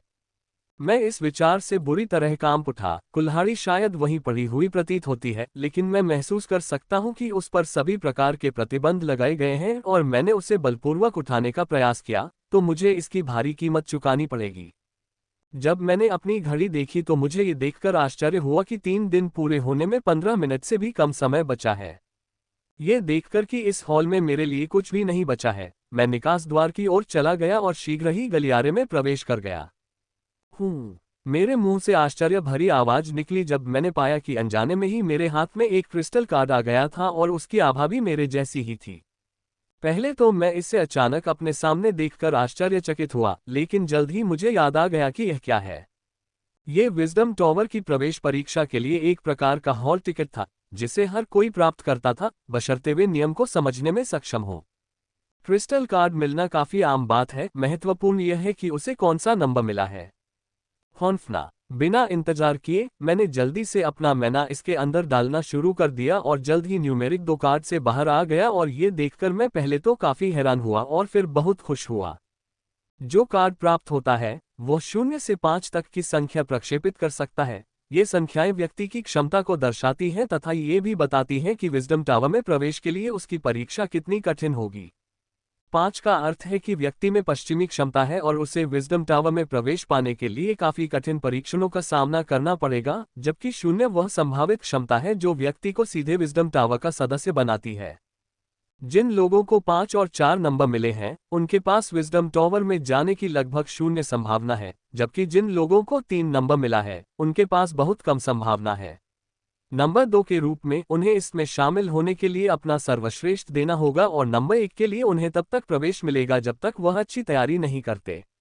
मैंने इस कार्ड को ध्यानपूर्वक अपनी जेब में रख लिया क्योंकि यह विजडम टावर के परीक्षण का हॉल टिकट था, क्योंकि यह केवल इसका ही उपयोग नहीं था, इस कार्ड के और भी कई उपयोग थे। O62 हिंदी अध्याय 306 छाप नियम। एशलिन जल्द ही बाहर आ जाएगी, मैंने सनफायर सिगिल को देखते हुए सोचा। वो और मैं कुछ ही मिनटों के अंतर पर हॉल में दाखिल हुए थे, इसलिए उसे 1 या 2 मिनट में बाहर आ जाना चाहिए। मुझे बाहर आए हुए 10 मिनट से थोड़ा अधिक समय हो गया है, लेकिन अभी तक मैंने केवल 4 नए लोगों को नियम स्थल में प्रवेश करते देखा है, जबकि केवल एक ही व्यक्ति नियम को समझकर हॉल से बाहर आया है। ये परीक्षा इतनी कठिन है कि सुपर एलीट लोगों के पास भी सफल होने की बहुत कम संभावना है, अन्य लोगों की तो और भी कम। मुझे आशा है कि मेरे सभी मित्र नियम को समझने के लिए नियम महल में प्रवेश करने में सक्षम रहे होंगे। स्मृतियों को देखने के बाद मैंने कई बातें सीखी हैं और मुझे पता है कि नियम शक्ति कितनी महत्वपूर्ण है।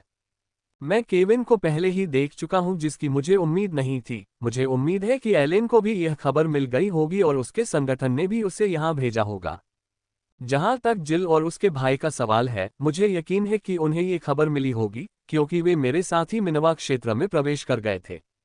चबाओ चबाओ, मैं अपने विचारों में मग्न था, तभी मैंने एक परिचित चहचहाहट सुनी और देखा कि एशलिन अपनी चोंच में क्रिस्टल कार्ड लिए मेरी ओर उड़ रही है। उसने कार्ड मेरी हथेली में फेंका और परिचित सहजता के साथ मेरे कंधे पर आ गिरा। क्या तुमने नियम समझ लिया एशलिन? मैंने उसके पंखों को प्यार से सहलाते हुए पूछा। ये प्रश्न पूछते ही मुझे ऐसा महसूस हुआ जैसे मेरे शरीर में आग फैल रही हो। मुझे ऐसा महसूस हुआ कि यह अग्नि इतनी शक्तिशाली है कि यह मुझे नष्ट कर सकती है और पीछे कुछ भी नहीं छोड़ सकती। विखंडन की अनुभूति जैसे आई थी वैसे ही चली गई, लेकिन इससे मुझे यह एहसास हुआ कि यह किस स्तर पर है। अच्छी लड़की, मैंने खुशी से कहा और उसके पंखों को और अधिक प्यार से मालिश करने लगा। मैं अभी बहुत खुश हूँ क्योंकि मैं महसूस कर सकता हूँ कि एशलिन की नियम समझ मुझसे कहीं अधिक है। ये बेसिक चरण के मध्य स्तर तक पहुँचने के काफी करीब है। अचानक मेरे मन में एक विचार आया और जैसे ही यह आया, मैं काफी देर तक अपने मन को नियंत्रित नहीं कर सका। चलो चले, तुम्हें बहुत भूख लगी होगी ना, मैंने एशलिन से कहा और रूल पैलेस से बाहर चला गया। इस बार मैंने छोटे घरों की ओर न चलकर पहाड़ से नीचे उतरने का निर्णय लिया। मैं एक छोटे से घर में रह सकता था लेकिन मैंने 3 दिनों में ही उसे छोड़ दिया, इसलिए बेहतर होगा कि मैं सीधे अपने तंबू में वापस चला जाऊं।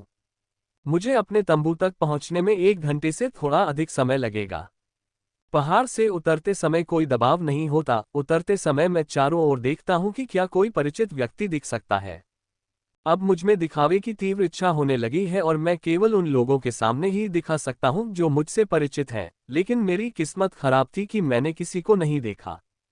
4 दिन पहले जब मैं पहाड़ पर चढ़ रहा था तो मुझे पहाड़ से नीचे उतरने में आधे घंटे से थोड़ा अधिक समय लगा था। मुझे आधे दिन से अधिक समय लगा और मैं बड़ी मुश्किल से ऐसा कर पाया था। आधे घंटे में मैं पहाड़ की तलहटी से अपने तंबू तक पहुंच गया। तंबू में प्रवेश करने के बाद सबसे पहला काम जो मैंने किया वह था बाथरूम की ओर जाना, क्योंकि मैं 3 दिनों से अपने शारीरिक कार्यों को नियंत्रित कर रहा था। इसके कारण मुझे काफी पेट भरा हुआ महसूस होने लगा और मुझे तभी अच्छा लगेगा जब मैं सारा बोझ उतार दूंगा। 40 मिनट बाद मैं बाहर आई। न केवल मैंने अपने शरीर पर लगे सभी लार के कण बाहर निकाले, बल्कि मैंने अच्छे से स्नान भी किया। एशलिन को नहलाने के बाद मैंने खाना बनाना शुरू कर दिया। मुझे अभी बहुत भूख और थकान लग रही है। अगर मुझे इतनी भूख न लगती तो मैं बाथरूम से बाहर आकर सीधे सो जाती। जल्द ही रात का खाना तैयार हो गया और हम दोनों ने तेजी से खाना शुरू कर दिया क्योंकि हम दोनों ही काफी भूखे थे। प्लेटें साफ करने के बाद मैं शांति से बिस्तर पर लेट गई और अपनी आंखें बंद कर लीं। कुछ ही सेकंड में मुझे नींद आ गई। मेरी नींद लंबी और स्वप्नहीन थी। अगली सुबह जब मैं जागा तो मैं काफी तरोताजा महसूस कर रहा था। स्नान और दोपहर का भोजन करने के बाद मैं अपने बिस्तर पर चुपचाप बैठकर गहरी सोच में डूब गया। मैं मालिक की एक विशेष स्मृति के बारे में सोच रहा हूँ, जिसमें वह विरासत में मिले क्रिस्टल का उपयोग कर रहा था। उस समय मुझे कई ऐसी बातें महसूस हुईं जिनसे मैं चौंक गया, लेकिन मैंने उस समय इसके बारे में न सोचने का निर्णय लिया, क्योंकि मालिक का स्रोत बिना किसी प्रतिबंध के खुला था और मैं पूरी तरह से मालिक के स्रोत में नियम को समझने पर केंद्रित था। लेकिन फिर भी मैं अनजाने में कुछ चीजें सीखने में सक्षम हो गया और यह उनमें से एक है। मैंने अपनी आंखें बंद की और कुछ गहरी सांसें ली। जब मैंने पाया कि मैं पर्याप्त रूप से शांत हो गया हूं, तो मैंने अपने स्रोत में प्रवेश करना शुरू कर दिया। स्रोत में प्रवेश करना अत्यंत कठिन है, विशेष रूप से मेरे जैसे कॉर्पोरल चरण के विकासकर्ता के लिए, लेकिन मैंने स्मृति में एक रास्ता खोज लिया। मैं पहली बार, दूसरी बार, तीसरी बार और इसी तरह असफल रहा, लेकिन मैंने प्रयास जारी रखा और अंततः मैं अपने स्रोत तक पहुंचने का रास्ता ढूंढने में सफल रहा। मेरा स्रोत वही है जैसा कि मैंने पिछली बार देखा था। अंतर केवल इतना है कि अब उसके चारों ओर एक लंबा रक्तरंजित रिबन तैर रहा है। रिबन रक्त जैसा लाल है और इसके चारों ओर हल्की रक्तिम चमक है। ये स्रोत के चारों ओर तैरता हुआ काफी हानिरहित और सुंदर दिखता है, लेकिन जब किसी की नजर इसके किनारों पर पड़ती है तो वह अनियंत्रित रूप से कांपने से खुद को नहीं रोक पाता। रिबन के किनारे इतने तीखे थे कि वे किसी भी चीज को उसी तरह काट सकते थे जैसे गर्म चाकू मक्खन को काटता है। मेरा मारने का नियम मालिक से अलग रिबन का एक रूप है जो अत्यंत महीन धागों के रूप में है। हर किसी के नियम का प्रतिनिधित्व अलग अलग था, समझ एक ही होने पर भी उनमें थोड़ा अंतर होगा। मैंने राहत की सांस ली, ये देखकर कि मैं स्रोत में प्रवेश कर सकता हूं। अब महत्वपूर्ण बात को आजमाने का समय आ गया है। एशलिन, मेरे अंदर प्रवेश करो, मैंने एशलिन से पूछा जब वह भोजन पचाने के लिए आलस से पेट के बल लेटी हुई थी। वह एक क्षण के लिए मेरी ओर देखती है, लेकिन फिर मेरा गंभीर चेहरा देखकर मेरे अंदर प्रवेश कर जाती है। एशलिन को मेरे अंदर प्रवेश करते देख मैंने फिर से अपनी आंखें बंद कर लीं और स्रोत में प्रवेश करना शुरू कर दिया। मैं पहली बार असफल रहा, लेकिन दूसरी बार सफल रहा। Free web novel com. मैंने एशलिन के स्रोत के साथ संबंध महसूस करने के लिए अपने स्रोत को गौर से देखा। हमारे दोनों स्रोत जुड़े हुए हैं। मैं चाहता था कि मैं अपने स्रोत के माध्यम से उसके स्रोत में प्रवेश करूं और उससे सिनफाये के नियम को समझूं। मैं हत्या के नियम को यथासंभव छिपाना चाहता था। मैं इसे अंतिम क्षण में प्रयोग करने के लिए अपना तुरुप का पत्ता बनाना चाहता था। ट्रम्प कार्ड का होना दूसरे जीवन के समान है और ट्रम्प कार्ड जैसे पीक 2 लेवल रूल का होना बहुत घातक होगा। मुझे जल्द ही एशलिन के स्रोत से कनेक्शन मिल गया और मैंने उसका उपयोग उसके स्रोत तक पहुंचने के लिए किया, लेकिन इस प्रक्रिया में मेरे मन पर इतना दबाव महसूस हुआ कि मैं चिल्लाने से खुद को रोक नहीं सका। 1 मिनट तक उस अत्यधिक पीड़ा को सहने के बाद ही मैं एशलिन के स्रोत तक पहुंच सका। एशलिन के केंद्र में आग से बना एक विशाल पक्षी है, लेकिन ये सबसे दिलचस्प बात नहीं है। सबसे दिलचस्प चीज गहरे पीले और चांदी की आग से बना फेदर प्लम है, जिसके लिए मैंने एशलिन स्रोत में प्रवेश किया था। यह अद्भुत लग रहा था, यहाँ तक कि कला का सबसे सुंदर कार्य भी इसकी तुलना नहीं कर सकता था। जब मैंने उस ज्वलंत पंख वाले बेर को देखा तो मुझे लगा कि मेरा पूरा शरीर जलकर राख हो जाएगा। वह ज्वलंत गहरे पीले और चांदी के पंख वाला बेर सूर्य अग्नि का नियम है, जिसे एशलिन ने समझ लिया था, और यह मूल चरण के मध्य स्तर तक पहुंचने में आधा रास्ता है। मैं सूर्य अग्नि के नियम को समझना चाहता था। आशा करता हूं कि इसकी बुनियादी समझ प्राप्त करने में मुझे 3 दिन से अधिक समय नहीं लगेगा। मैंने उसे अस्थायी रूप से देखा और सावधानीपूर्वक अपनी मानसिक शक्ति के एक रेशे से उसे स्पर्श किया, यह आशा करते हुए कि सूर्य अग्नि का ये नियम मेरी मानसिक शक्ति को नहीं जलाएगा। लेकिन इसके बाद जो हुआ वह मेरी उम्मीदों से परे था। मैंने कभी सपने में भी नहीं सोचा था कि ऐसा कुछ होगा। जैसे ही मेरी मनःशक्ति ने उग्र गहरे पीले और चांदी के पंख वाले बेर को छुआ, नियम की समझ मेरे मन में संचारित होने लगी। इसकी गति इतनी तेज थी कि मैं इससे समझ ही नहीं पाया कि यह मेरे दिमाग में जबरदस्ती घुस गई। इस प्रक्रिया पर मेरा कोई नियंत्रण नहीं है, क्योंकि मैं स्थिर हो गया था। मैं केवल यह महसूस कर सकता था कि सूर्य अग्नि के नियम की समझ मेरे दिमाग में प्रसारित हो रही थी और यह मेरे स्रोत में आकार लेने लगी थी।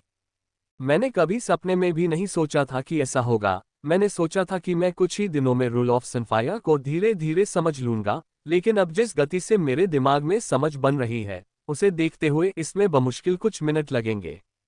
यह एशलिन की समझ है जिसे मेरे स्रोत में कॉपी किया जा रहा है। मुझे आशा है कि एशलिन की समझ इस वजह से कम नहीं होगी। जब मैंने कठिनाई से अग्निबेर को देखा तो पाया कि वह पहले जैसा ही है, उसमें कोई परिवर्तन नहीं हुआ है। ये देखकर कि मेरे मन का भारी बोझ हल्का हो गया है। समझ की नकल करने की यह प्रक्रिया कुछ मिनटों के लिए रुक जाती है और मैं अपने स्रोत में सिनफाये के नियम को महसूस कर सकता हूं और इसकी समझ मेरे दिमाग में अंकित हो गई है। मुझे ऐसा लगता है कि यह नियम मैंने खुद ही समझा है, एशलिन से कॉपी नहीं किया है। मैं ये देखना चाहता था कि मेरे स्रोत में सिनफाये का नियम कैसा दिखता है। तभी मेरे मन में तीव्र सिरदर्द होने लगा। सिर में इतना तेज दर्द था कि मैं ये सोच पाने में असमर्थ था कि क्या हो रहा है। लेकिन जैसे जैसे समय बीतता गया, मुझे एशलिन के स्रोत में परिचित सनसनी महसूस होने लगी। तभी देखा कि एशलिन के स्रोत में परिचित रक्त लाल रिबन बनना शुरू हो गया है।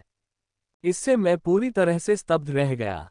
सबसे पहले मुझे ये सोचने में कठिनाई हो रही है कि मैं एशलिन के सूर्य अग्नि के नियम को अपने दिमाग में कैसे समझ पा रहा हूं, लेकिन अब मेरा हत्या का नियम एशलिन के दिमाग में अंकित हो रहा है। मैं बता सकता था कि जब मैंने एशलिन के स्रोत में प्रवेश किया तो वह मुझे देख रही थी और शायद उसने देखा होगा कि मैंने किस प्रकार अग्निपुष्प तक मानसिक शक्ति को बढ़ाया है। इससे पहले कि मैं सिर में तेज दर्द से उबर पाता, मुझे महसूस हुआ कि किसी चीज ने मेरे मारने के नियम को प्रभावित किया है। लेकिन इससे पहले कि मैं देख पाता कि यह क्या है, मुझे सिर में तेज दर्द महसूस होने लगा। यह एशलिन ही होगी जिसने अपनी मानसिक शक्ति का प्रयोग करके मेरे हत्या के नियम को छुआ होगा, ठीक वैसे ही जैसे मैंने उसके नियम के साथ किया था। समय बीतने के साथ मुझे लगा कि सिरदर्द कम हो गया है और एशलिन के स्रोत में भी हत्या का नियम बन गया है। उसका रिबन मेरे रिबन से थोड़ा अलग है। ये रक्त जैसा लाल है और मेरे रिबन की तरह इसके किनारे भी नुकीले हैं, लेकिन इसकी लंबाई छोटी है और इसके चारों ओर मेरे रिबन से अधिक रक्त का कोहरा है। इससे जो अनुभूति होती है वह लगभग वैसी ही है, केवल थोड़ा सा अंतर है। अन्य लोग इस छोटे से अंतर को नहीं देख पाते, लेकिन मैंने देख लिया क्योंकि यह नियम मेरी समझ में आ गया है।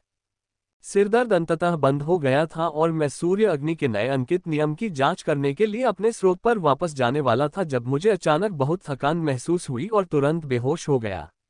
जब मैं उठा तो शाम हो चुकी थी। मैं पूरा दिन सोया था और थोड़ा थका हुआ महसूस कर रहा था। उस नियम को समझने में मुझे बहुत समय लगा, लेकिन मैं निराश नहीं हूं, क्योंकि मुझे एक और नियम मिलने से बहुत खुशी है और इस नियम की समझ मेरी समझ से कहीं बेहतर है। मुझे जो हत्या का नियम समझ में आया है वह मूल चरण के निम्न स्तर पर है। मुझे इसे मध्य चरण तक आगे बढ़ाने के लिए बहुत सारी समझ की आवश्यकता होगी, लेकिन एशलिन का सनफायर का नियम पहले से ही मध्य स्तर के आधे रास्ते पर है। प्रत्येक स्तर पर आगे बढ़ना पिछले स्तर से 10 गुना अधिक कठिन है तथा एक चरण में आगे बढ़ना और भी अधिक कठिन है। मैं बिस्तर पर पालथी मारकर बैठ गया और अपने स्रोत में प्रवेश करने के लिए अपनी आंखें बंद कर ली। इस बार मैंने पहले ही अवसर पर अपने स्रोत स्थान के अंदर प्रवेश कर लिया। मेरे स्रोत के अंदर सूर्य के समान एक बड़ा अग्नि गोला है और उसके चारों ओर रक्त लाल रिबन तथा पीले और चांदी के अग्निपंख बेर घूम रहे हैं। ये लगभग एशलिन जैसा ही दिखता था, लेकिन अगर ध्यान से देखा जाए तो दोनों में थोड़ा अंतर दिखाई देगा। पहला ये कि पंख वाले बेर पर पीला रंग एशलिन की तुलना में थोड़ा गहरा है और पंख वाला बेर एशलिन की तुलना में थोड़ा नुकीला भी है। मैं इसे काफी देर तक देखता हूं, अपने स्रोत स्थान के प्रत्येक बिंदु की जांच करने के बाद अपनी चेतना वापस ले लेता हूं। मैं अभी भी सुबह के नियम के कारण काफी थका हुआ हूं और फिर से सोना चाहता हूं। नियम छापने ने मेरी आत्मिक ऊर्जा के साथ साथ मन की शक्ति भी छीन ली होगी, इसलिए मुझे नींद आ रही है। नाइट चरण 12 मूल चरण में उन लोगों की आत्मा काफी नाजुक होती है, इस पर थोड़ा सा तनाव अपरिवर्तनीय क्षति कर सकता है। यद्यपि नियम छापने में मेरी आत्मा की ऊर्जा का केवल एक छोटा सा हिस्सा ही खर्च हुआ, फिर भी इससे मैं इतना थक गया कि मैं बस सोना चाहता था। दूसरी ओर एशलिन सामान्य दिख रही थी, ऐसा लग रहा था कि नियम छापने का उस पर कोई असर नहीं हुआ था। मेरी तरह उसकी आत्मा की ऊर्जा भी इस्तेमाल हुई, लेकिन किसी कारण से इसका उस पर कोई असर नहीं हुआ। मैंने अपना सिर हिलाया और उन विचारों को अपने सिर से निकाल दिया। मुझे पहले से ही पता था कि यह छोटी चिड़िया अपने अन्य राक्षसों से थोड़ी अलग है, चाहे वह उसकी बुद्धिमत्ता हो या समझ अन्य राक्षसों की तुलना में अधिक है। चमत्कारी फल और रहस्यमय दवा जैसे खजाने को सूंघने की उसकी क्षमता को मत भूलना। अगर मैं इस बारे में सोचूंगा तो मैं बेकार में ही अपना सिर दुखाऊंगा, क्योंकि मेरे पास कोई जवाब नहीं है। सबसे अच्छा विकल्प यही है कि इसे छोड़ दिया जाए, मुझे सही समय आने पर पता चल जाएगा। मैंने सुबह का बचा हुआ खाना गर्म किया और एशलिन के साथ खाया। चबाओ चबाओ चबाओ। जब मैं सोने की तैयारी करने वाला था तो एशलिन चहक उठी। वह चाहती थी कि मैं उसके लिए तंबू खोल दूं ताकि वह बाहर उड़ सके। ठीक है, मैंने कहा और तंबू को एक ऐसे रूप में खोला जिससे आसानी से बाहर निकला जा सके और अंदर आया जा सके। यदि यह 4 दिन पहले की बात होती तो मैं नहीं कह देता, ये जानते हुए भी कि यह राक्षसों और मनुष्यों दोनों के लिए बाहर बिल्कुल सुरक्षित है, क्योंकि यह क्षेत्र किसी भी राक्षस से रहित है। इस क्षेत्र में केवल राक्षस मौजूद हैं जिन्हें मनुष्य द्वारा लाया गया है। पहले उसे थोड़ा खतरा रहा होगा, लेकिन अब उसके पास सनफायर की शक्ति है जो कि द्वितीय स्तर का नियम है। अब एशलिन को घायल करना बहुत कठिन है। चबाओ चबाओ। वह उत्साहित होकर तंबू से बाहर उड़ गई, जबकि मैं सोने के लिए बिस्तर पर लेट गया। अगली सुबह जब मैं उठा तो मैंने अपनी छाती पर एक छोटा सा वजन पाया। जब मैंने ऊपर देखा तो पता चला कि यह एशलिन है। ये देखकर मुझे काफी आश्चर्य हुआ। जब वह छोटी थी तो वह प्रतिदिन मेरी छाती पर सोती थी, लेकिन जैसे जैसे वह बड़ी हुई उसने ऐसा कम करना शुरू कर दिया। अब वह कभी कभार ही ऐसा करती है। मैंने उसे धीरे से उठाया और उसे बिस्तर पर लिटा दिया। मैं उसे परेशान नहीं करना चाहता था। मैं चुपचाप बाथरूम में चला गया और अपने सुबह के काम निपटाकर नहाने लगा। जब मैं स्नान करके बाहर आया तो मैंने देखा कि एशलिन उस तंबू की छोटी सी सहारे पर बैठी हुई है जिसे मैंने कल उसके बाहर आने जाने के लिए खोला था। मैंने जल्दी से दोपहर का खाना बनाया, जिसे उसने खाया और कुछ देर आराम करने के बाद बाहर उड़ गई। मैं भी बाहर जाना चाहता था क्योंकि मुझे बहुत सारे काम करने थे, लेकिन उससे पहले मुझे कुछ महत्वपूर्ण काम करने हैं। स्मृतियों में मैंने बहुत सी चीजें देखी और महसूस की हैं, और उससे मुझे बहुत कुछ सीखने को मिला है, जैसे कि युद्ध में शासन की शक्ति का प्रभावी ढंग से उपयोग कैसे किया जाए। मुझे जो भी बुनियादी जानकारी मिलेगी, मैं उससे भी अधिक सीख सकता था, अन्यथा सब कुछ इतना तेज होता कि मैं उसे देख और महसूस नहीं कर सकता था। मैंने जो कुछ भी सीखा है वह तब है जब सब कुछ सामान्य गति पर आ जाता है। मैं तंबू के बीच में खड़ा हो गया और जो कुछ मैंने यादों से सीखा था उसका अभ्यास करने लगा। समय बीतता गया और पूरा दिन अनजाने में ही बीत गया, क्योंकि मैं पागलों की तरह प्रशिक्षण लेता रहा। चबाओ चबाओ, भाड़ में जाओ। मुझे होश तभी आया जब मैंने एशलिन की तरफ से चहचहाहट सुनी, और जब मैंने तंबू की हालत देखी तो मैं खुद को नियंत्रित नहीं कर सका और कोसने लगा। तंबू इतना क्षतिग्रस्त हो चुका है कि उसकी मरम्मत नहीं की जा सकती। उस पर सैकड़ों घाव और झुलसने के निशान देखे जा सकते हैं। जिस बिस्तर पर मैं सोया था वह अब टुकड़ों में बदल चुका है। प्रशिक्षण के दौरान मैंने जानबूझकर खुद पर नियंत्रण रखा। मैं आज प्रशिक्षण नहीं लेता क्योंकि यह सही जगह नहीं है, लेकिन मुझे अभी भी डर था कि मैं कुछ भूल जाऊंगा। ये टेंट लेफ्टिनेंट स्टेज मॉन्स्टर के कुछ हमलों के खिलाफ भी संतुष्ट हो सकता है, लेकिन अब मेरे थोड़े से प्रशिक्षण के साथ यह मरम्मत से परे क्षतिग्रस्त हो गया था। यह अच्छी बात है कि मेरे पास मेरे स्टोरेज में कुछ नाइट ग्रेड टेंट थे जो मुझे इस जागृति भूमि की यात्रा के दौरान आधे रास्ते में मिले थे। मैंने अपनी स्मृति में जो कुछ भी सीखा था उसे लगभग पूरी तरह से लागू कर लिया था, सिवाय बॉडी क्लींजिंग तकनीक के, जिसे मैं इस दुनिया को छोड़ने से पहले एक दिन आजमाना चाहता हूं। मैं अपनी नई ताकत से इतना उत्साहित महसूस कर रहा हूं कि मुझे खुद को नियंत्रित करने में कठिनाई हो रही है, क्योंकि मैं बस इस जागृति की जमीन से बाहर निकलना चाहता था और राक्षस और उन लोगों के खिलाफ अपनी ताकत का परीक्षण करना चाहता था जो मुझे पार करने की हिम्मत करते हैं। मैंने टेंट और शॉवर बदला, सुबह का गर्म खाना खाया जिसे हमने पेट भर खाया। उसके बाद मैं सोने के लिए बिस्तर पर लेट गया जबकि एशलिन फिर से बाहर चली गई। चलो एशलिन, मैंने कहा और एशलिन को अपने हाथ में उठाया और अपने तंबू से बाहर निकल आया। यह एक नया दिन है जिसे मैं पूरी तरह से खरीदारी के लिए देने की योजना बना रहा हूँ। मैं अपने पास मौजूद सभी बिक्री योग्य सामान बेचने जा रहा हूँ, यहाँ तक कि मैं नाइट ग्रेड की कलाकृतियाँ भी नहीं छोड़ने जा रहा हूँ जो मैंने पहन रखी हैं। मेले में कई ऐसी चीजें उपलब्ध हैं जो वेस्टब्लिड में बहुत महंगी हैं और कुछ ऐसी भी हैं जो वेस्टब्लिड में उपलब्ध नहीं है। मेरी प्राथमिकता कम से कम एक टोटेम कलाकृति, कुछ मध्य स्तरीय नाइट ग्रेड कौशल और सबसे महत्वपूर्ण रूप से पुस्तकें होंगी। मुझे आशा है कि मेरे पास जो भी चीजें हैं उन्हें बेचने से जो पैसा मिलेगा वह उन चीजों को खरीदने के लिए पर्याप्त होगा जिन्हें मैं खरीदना चाहता हूं।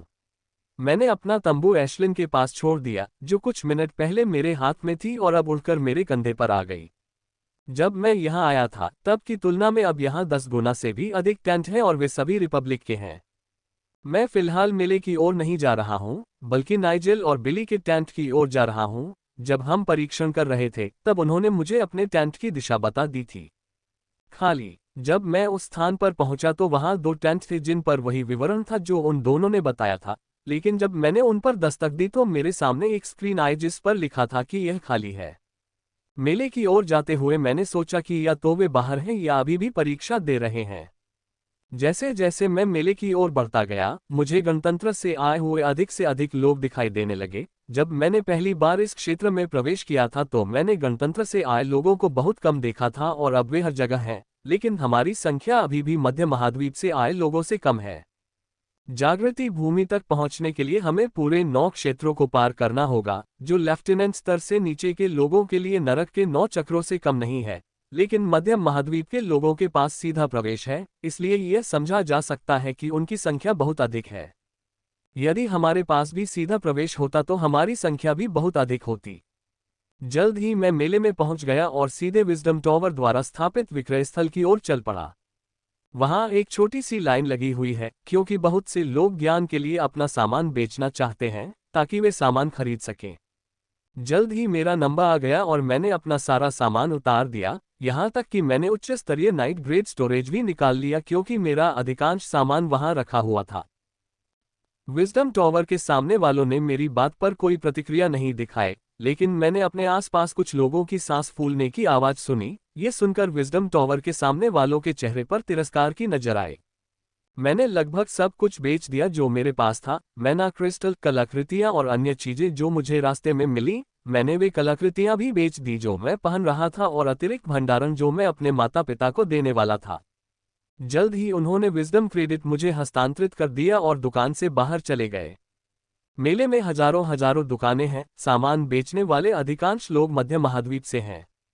जो चीजें रिपब्लिक में बहुत दुर्लभ हैं, वे बस वहीं पड़ी हैं, जैसे उच्च श्रेणी का भंडारण जो रिपब्लिक में एक उच्च श्रेणी की वस्तु है और केवल संगठनों के पास ही है, वह कई दुकानों पर पड़ी है। टोटेम कलाकृतियां भी ऐसी ही हैं, लोगों के लिए उन्हें पाना बहुत ही दुर्लभ है क्योंकि वे अत्यधिक महंगी हैं और जो टोटेम कलाकृतियां गणराज्य की दुकानों में बेची जाती हैं, वे औसत सामग्री से बनी सबसे घटिया गुणवत्ता की होती हैं। यहाँ प्रत्येक टोटेम कलाकृति गणराज्य की तुलना में बेहतर सामग्री से बनी है, इसे खरीदना उचित है भले ही यह निम्न श्रेणी का हो।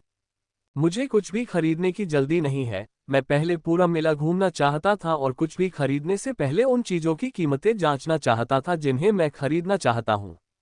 जैसे जैसे मैं मेले में घूमता हूँ, रंग बिरंगी और रहस्यमयी वस्तुओं से लेकर टोटेम कलाकृतियों तक को देखता हूँ जिन्हें देखकर कोई भी आश्चर्य में पड़ जाता है। इन सभी टोटेम कलाकृतियों को देखकर मैं ये सोचे बिना नहीं रह सका कि मेरे पास जो ज्वलंत लाल तलवार है वह किस श्रेणी की है। जैसे ही मुझे कोई अच्छा भरोसेमंद मूल्यांकनकर्ता मिले मैं इसका मूल्यांकन करने की योजना बना रहा हूँ। मैं शुरू में जिम से इसका मूल्यांकन करना चाहता था, लेकिन मुझे नहीं लगता कि हमारी मुलाकात की संभावना अधिक है और मैं उत्सुकता से मर रहा हूँ, इसलिए मैंने यहाँ इसकी जांच करने का फैसला किया। मैं दुकानों में घूम रही थी, तभी मेरी नज़र एक परिचित महिला पर पड़ी। मैंने उसे बुलाने का निर्णय लिया, लेकिन जब मैंने देखा कि वह अपने बॉयफ्रेंड के साथ गर्मागर्म बहस कर रही है तो मैंने उसे बुलाने के बजाय दूसरे रास्ते पर चलने का निर्णय लिया। माइकल, मैंने अभी कुछ ही कदम आगे बढ़ाए थे कि मुझे एक जानी पहचानी आवाज में अपना नाम पुकारते हुए सुना। जब मैंने उसकी ओर देखा तो पाया कि वह अपने प्रेमी को साथ लेकर मेरी ओर आ रही है। ये रिया है और उसके बगल में उसका बॉयफ्रेंड है जो स्पष्ट रूप से बहुत बुरे मूड में दिख रहा है। माइकल, तुम्हें यहाँ देखकर अच्छा लगा, रिया ने खुशी से कहा जब उसने मुझे देखा कि उसका प्रेमी मेरी ओर गुस्से से देख रहा था और स्पष्ट रूप से मुझे चेतावनी दे रहा था कि मैं उसकी प्रेमिका को गले न लगाऊं। हाँ, बहुत अच्छा आश्चर्य है, मैंने रिया के प्रेमी के लिए कहा। मैंने उसे सिर्फ एक साधारण मुस्कान दी और उसकी प्रेमिका को गले लगा लिया, जिससे वह मुझ पर और भी अधिक क्रोधित हो गया और उसने अपने चरम विशेषज्ञ चरण की आभा के साथ मुझ पर अत्याचार करना शुरू कर दिया। बेवकूफ। freewebnoel.com। मैंने मन ही मन कहा, यदि मैं अभी भी वेस्टब्लड में शीर्ष विशेषज्ञ स्टेज इवॉल्वर होता तो यह आभा मुझे डराने में सक्षम होती। अब जबकि मेरे पास नियम शक्ति है तो वह मेरे मुकाबले में नहीं होगा। जब मैंने 2 सप्ताह पहले ही कॉर्पोरल स्तर तक का स्तर बढ़ाया था। माउंटेन के लिए कोई किस्मत? मैंने पूछा और उस पहाड़ की ओर इशारा किया जहां हजारों लोग परीक्षा दे रहे थे। हाँ, मैं भाग्यशाली थी कि मैं इस पर चढ़ सकी, रिया ने कहा। जब उसने ये कहा तो उसकी मुस्कान और भी अधिक खिल उठी तथा उसके बगल में बैठा उसका प्रेमी और भी अधिक उदास हो गया। उसके चेहरे को देखकर कोई भी आसानी से कह सकता है कि पहाड़ पर उसका भाग्य खराब था। मुझे उसका उत्तर देखकर आश्चर्य नहीं हुआ। उसके साथ लगभग 2 सप्ताह बिताने के बाद मुझे पता था कि मानसिक दबाव को सहन करने के लिए उसके पास पर्याप्त इच्छाशक्ति थी, क्योंकि शारीरिक दबाव के लिए किसी को 2 नीलम मुहरे बनाने की आवश्यकता नहीं थी, अन्य विकल्प भी हैं। मैं बहुत मूर्ख था कि परीक्षण का प्रयास करने से पहले मैंने पर्याप्त शोध नहीं किया था, क्योंकि मुझे हाल ही में पता चला कि कुछ ऐसी दवाएं हैं जो किसी की शारीरिक क्षमता को इतना बढ़ा सकती हैं कि वे किसी को पहाड़ द्वारा दिए जाने वाले उच्चतम शारीरिक दबाव को सहन करने में मदद करती हैं। वे कुछ दुष्प्रभावों के साथ निषिद्ध दवाएं हैं, लेकिन फिर भी वे बेहतर हैं। जब तक किसी के पास उच्च इच्छाशक्ति है और वह दवा पीता है, उसके पास पहाड़ को पार करने की संभावना होगी। माइकल, क्या पहाड़ पर तुम्हें कोई किस्मत मिली है? रिया ने पूछा। मत करो रिया, एक तुच्छ कॉर्पोरल ग्रेड में पहाड़ पर चढ़ने के लिए शारीरिक शक्ति और मानसिक दृढ़ता बहुत कम होती है। रिया के प्रेमी ने मेरे कंधे को जोर से थपथपाते हुए कहा। यदि मैं सामान्य आरंभिक कॉर्पोरल ग्रेड रिवॉल्वर होता तो मुझे इस सामान्य दिखने वाले थपथपाने से काफी दर्द महसूस होता, लेकिन अफसोस की बात है कि मैं कोई सामान्य आरंभिक कॉर्पोरल ग्रेड रिवॉल्वर नहीं हूँ। बेशक किस्मत ने मुझ पर भी कृपा की थी, मैंने एक चमकदार मुस्कान के साथ कहा, और इससे पहले कि रिया का बॉयफ्रेंड मेरे कंधे से उठ पाता, मैंने अपने कंधे के माध्यम से उसके हाथ में सनफायर की एक बहुत छोटी सी किरण भेज दी। आहे! रिया के बॉयफ्रेंड के मुंह से जोर से चीख निकली और वह फर्श पर गिर पड़ा। मैंने आश्चर्य से उसकी ओर देखा। मैंने उस पर सनफायर की एक बहुत छोटी सी लत से हमला किया था। मैंने सोचा भी नहीं था यह उसके लिए इतना दर्दनाक होगा। प्रतिक्रिया व्यक्त की, इस लड़के की इच्छाशक्ति वास्तव में कम है। मैंने अभी जो स्टैंड जारी किया है वो उससे तुलनीय है जो रूल पैलेस में सनफायर सिगिल के सामने खड़े होने पर सामना करना पड़ेगा। नीले रंग के कपड़े पहने सुरक्षाकर्मी हमारी ओर आ रहे थे, लेकिन ये देखकर कि सब कुछ ठीक है और कोई उनसे शिकायत नहीं कर रहा है, वे वापस मुड़ गए और चले गए। मुझे खेद है, मैं अभी भी इस नियम शक्ति को ठीक से नियंत्रित करने में सक्षम नहीं हूं। मैंने उसके प्रेमी से नकली माफी मांगी। रिया इतनी समझदार थी कि वह समझ गई कि क्या हुआ था। उसने पहले अपने बॉयफ्रेंड को घूरा और फिर मेरी तरफ क्षमायाचना भरी नजरों से देखा। माफी मत मांगो, माफी तो उसे मांगनी चाहिए, रिया ने आश्चर्य से अपने प्रेमी की ओर देखते हुए कहा। मैं इस तुच्छ कॉर्पोरल ग्रेड से माफी क्यों मांगू? उसने गुस्से से मेरी ओर देखते हुए कहा। और तुम रिया, जब से तुमने नियम को समझा है तुम सोचने लगी हो कि तुम मुझसे ऊपर हो, लेकिन मेरी नज़र में तुम अभी भी एक कुतिया हो जो मेरा पक्ष पाने के लिए मेरे पीछे पीछे चलती थी। उसके प्रेमी ने गुस्से में कहा और चला गया। ये सुनकर मुझे बहुत आश्चर्य हुआ, लेकिन उस लड़के की मूर्खता पर मैंने तुरंत अपना सिर हिला दिया। मुझे उसकी बात पर खेद है, जब से वह परीक्षा में फेल हुआ है, वह बहुत गुस्से में है। रिया ने माफी मांगी। तुमसे मिलकर बहुत अच्छा लगा माइकल, घर लौटने के बाद मैं तुम्हें फोन करूंगी। ये कहते हुए वह अपने प्रेमी की ओर दौड़ी। उसकी आंखों में गुस्सा साफ झलक रहा था। मुझे नहीं लगता कि उनका रिश्ता आज से ज्यादा दिन तक चलेगा। कोई भी गर्वीली महिला ऐसे शब्दों को स्वीकार नहीं करेगी। रिया गुस्से में अपने बॉयफ्रेंड के पास चली गई। मैं मेले में टहलता रहा। यहाँ कई दिलचस्प चीजें बिक रही हैं, कुछ तो इतनी दिलचस्प है कि मैं हैरानी से दंग रह गया। दिलचस्प बात यह है कि मैंने कुछ परिचित चेहरे देखे। उनमें से कुछ ऐसे लोग थे जिन्होंने वेस्ट ब्लाड सिटी प्रतियोगिता में भाग लिया था, जबकि अन्य को मैंने यहाँ वहाँ देखा था। लेकिन रिया को छोड़कर मैंने किसी ऐसे व्यक्ति को नहीं देखा जिसे मैं व्यक्तिगत रूप से जानता हूँ। जब मैं टहल रहा था तो एक स्टॉल प्रोजेक्शन ने मेरी नज़र खींची। मूल्यांकन। मैं किसी भी चीज का मूल्यांकन कर सकता हूँ जब तक कि यह नाइट ग्रेड के भीतर हो। अच्छा, ये काफी आत्मविश्वास से भरा हुआ लग रहा था। मैं कुछ समय से उस लाल तलवार का मूल्यांकन करने के लिए एक अच्छे मूल्यांकनकर्ता की तलाश कर रहा था जो मुझे मिली है। दुकान में साइनबोर्ड, प्रोजेक्शन और साधारण मेज और कुर्सी के अलावा कुछ भी नहीं था। दुकान के पीछे एक अच्छा दिखने वाला हरे बालों वाला लड़का है जो लगभग 16 साल का लग रहा था, लेकिन मास्टर स्टेज के मध्य स्तर पर था। मैं उनके स्तर को देखकर आश्चर्यचकित नहीं हूं, क्योंकि मध्य महाद्वीप से आने वाले लगभग सभी लोग उनके जैसे ही हैं। हमसे बेहतर संसाधन होने के अलावा इसका एक और कारण भी है। मध्य महाद्वीप के लोग हमसे 1 साल पहले ही अपने राक्षस के साथ जुड़ जाते हैं। वे 15 साल की उम्र में जुड़ जाते हैं, जबकि हम 16 साल की उम्र में जुड़ जाते हैं। मित्र, मैं आपकी किस प्रकार सहायता कर सकता हूँ? जब मैं उसकी दुकान के सामने खड़ा था तो उस लड़के ने पूछा। मैं इसकी समीक्षा करना चाहता हूँ, मैंने कहा, और अपने भंडार से लाल तलवार उसे थमा दी। 100 क्रेडिट कृपया, हरे बालों वाले लड़के ने कहा और मेरे हाथ से तलवार ले ली। क्या 100 क्रेडिट? तुम मुझे लूट क्यों नहीं लेते? मैंने जोर से कहा। 100 क्रेडिट, जिसका मतलब उसने कहा कि 100 बुद्धि क्रेडिट, जो 1 लाख गणतंत्र क्रेडिट के बराबर है। वह थोड़े से मूल्यांकन के लिए बहुत अधिक पैसे मांग रहा है। मैंने मेले में कई दुकानों को मूल्यांकन करते देखा है जिन्होंने 50 से अधिक क्रेडिट नहीं लिया है, और अब ये हरे बालों वाला लड़का मुझसे दोगुना भुगतान करने के लिए कह रहा है। क्या उसने सोचा कि मेरा दिमाग इतना ढीला है कि मैं उसे इतना भुगतान करूंगा? दोस्त, अन्य दुकानें इससे कम पैसे ले सकती हैं, लेकिन वे मुझसे अच्छी नहीं हैं। मैं ये कहने का साहस करता हूं कि इस पूरे जागृति मैदान में विजडम टॉवर वालों को छोड़कर मुझसे बेहतर कोई नहीं है। हरे बालों वाले लड़के ने आत्मविश्वास से अपनी छाती थपथपाते हुए कहा। मैं उसके हाथ से अपनी तलवार लेकर जाने ही वाला था, लेकिन एक आत्मविश्वास भरी आवाज सुनकर मैंने उसे एक मौका देने का फैसला किया और दांत पीसते हुए उसे पैसे दे दिए, इस उम्मीद में कि मुझे अपने फैसले पर पछतावा नहीं होगा। चिंता मत करो दोस्त, मुझे पैसे देकर तुम निराश नहीं होगे, हरे बालों वाले लड़के ने कहा, जैसे कि वह मेरी आंतरिक दुविधा को भांप रहा हो। वह आगे कुछ नहीं बोला और अपनी दोनों हाथों में लाल तलवार थामे हुए अपनी आंखें बंद कर ली। उसने कुछ सेकंड के लिए अपनी आंखें बंद रखीं और फिर खोला। दोस्त, तुम्हारी तलवार काफी अच्छी है। यह अग्नि प्रकार की मध्य स्तरीय नाइट कलाकृति है। इसमें 3 संवर्धन हैं, जिसमें से केवल एक अनलॉक है जबकि अन्य 2 अभी भी बंद हैं। उसने कहा। मैं तो हैरान हूँ, मैं तो पूरी तरह से स्तब्ध हूँ। मैंने कभी नहीं सोचा था कि यह रेड स्वॉर्ड ग्रेड इतना ऊंचा होगा। नाइट ग्रेड सभी 12 बुनियादी चरणों को संदर्भित करता है, लेकिन टोटेम कलाकृतियों के संदर्भ में अंतर थोड़ा अलग है। टोटेम आर्टिफैक्ट नाइट ग्रेड में मशाल चरण को संदर्भित किया जाता है, जो 12 बुनियादी चरणों में से उच्चतम चरण है। यदि इसे जनरल स्टेज इवॉल्वर द्वारा पीछे छोड़ दिया गया होता तो उन्होंने कहा होता कि यह 11वीं श्रेणी का आर्टिफैक्ट है और इन चरणों को आगे 5 उप स्तरों में विभाजित किया गया है, जो निम्न, मध्य, उच्च और उत्कृष्ट हैं।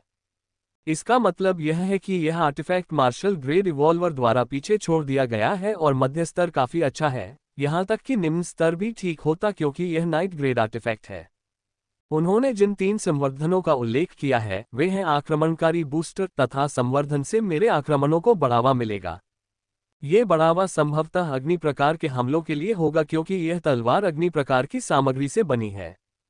क्या आप निश्चित हैं? मैंने उनसे पुनः पूछा, क्योंकि मैं अभी भी इस बात पर विश्वास नहीं कर पा रहा हूं कि यह इतनी उच्च स्तरीय कलाकृति है। हाँ, एक दोस्त, मुझे यकीन है। मैं अपने फैसले में कभी गलत नहीं रहा, खासकर जब नाइट ग्रेड से नीचे की चीजों की बात आती है। उसने गंभीर चेहरे के साथ कहा। धन्यवाद, मैंने कहा और अपनी तलवार वापस ले ली। दोस्त, मेरी दुकान पर दोबारा आना मत भूलना। हरे बालों वाला लड़का मुझे जाते देख चिल्लाया। मैं काफी देर तक खुश रहा और सोचता रहा कि यह कलाकृति पाकर मैं कितना भाग्यशाली हूं। किसी भी स्तर का नाइट ग्रेड आर्टिफैक्ट बेहद महंगा है। मुझे नाइट ग्रेड आर्टिफैक्ट खरीदने के लिए 20 गुना से अधिक धन की आवश्यकता होगी। इस पूरे मेले में मैंने बिक्री के लिए 10 से अधिक नाइट ग्रेड टोटेम कलाकृतियां नहीं देखी। हालांकि मैंने सुना है कि विजडम टॉवर के खिलाफ सुरक्षा करने वाले सभी टोटेम कलाकृतियां नाइट ग्रेड की हैं। चबाओ चबाओ, मुझे कहना होगा कि यह मेरे और एशलिन दोनों के लिए सबसे अच्छा दिन है। मैं खुश हूं क्योंकि मुझे पता चला है कि मेरे पास नाइट ग्रेड आर्टिफैक्ट है और वह खुश है क्योंकि उसे दर्जनों स्नैक्स मिले।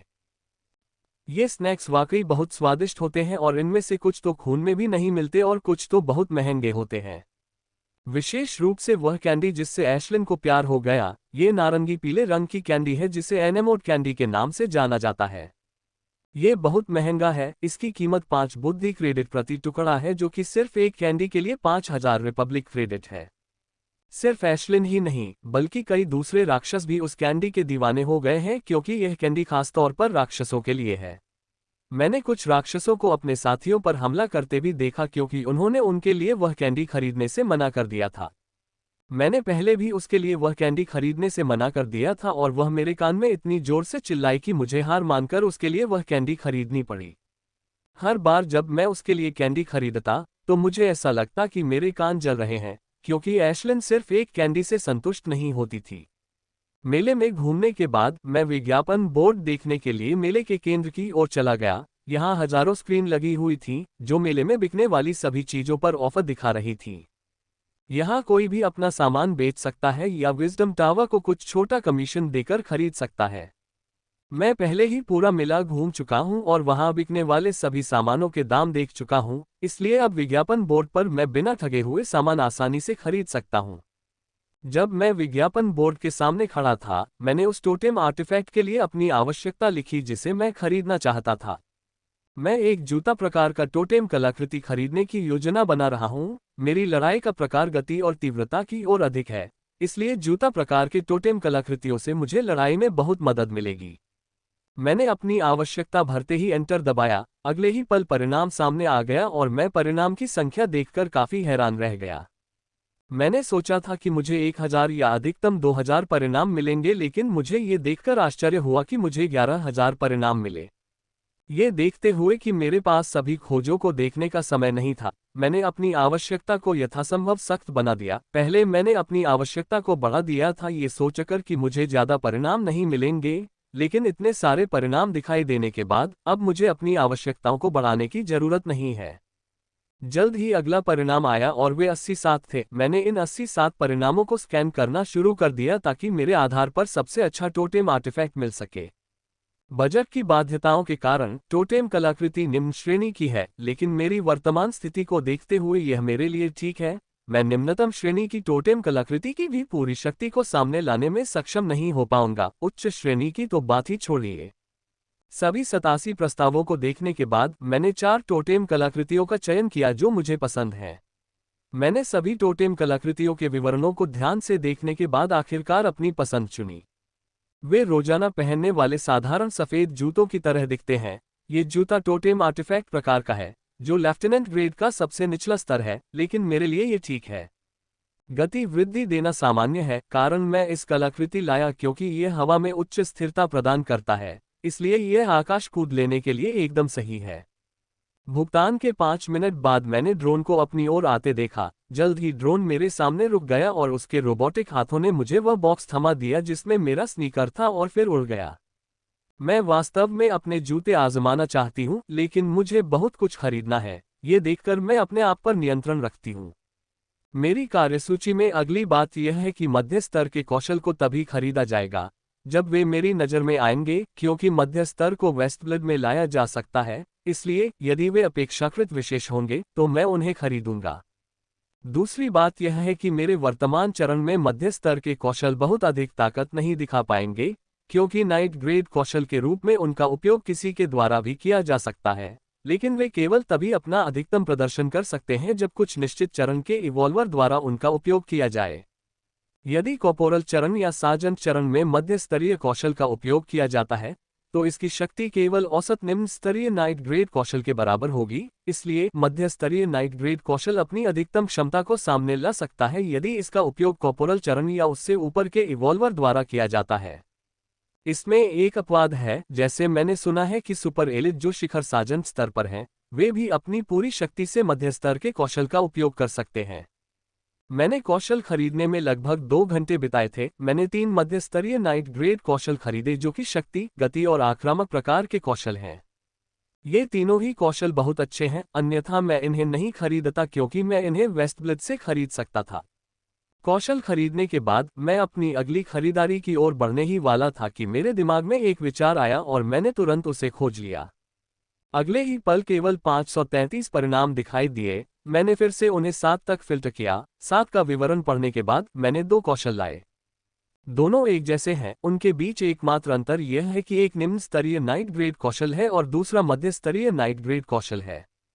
ये कौशल हमेशा कौशल संगठनों का मूल रहा है और खरीदने के लिए बाहर उपलब्ध नहीं है, लेकिन कहीं भी मैं उन्हें नहीं लाया था।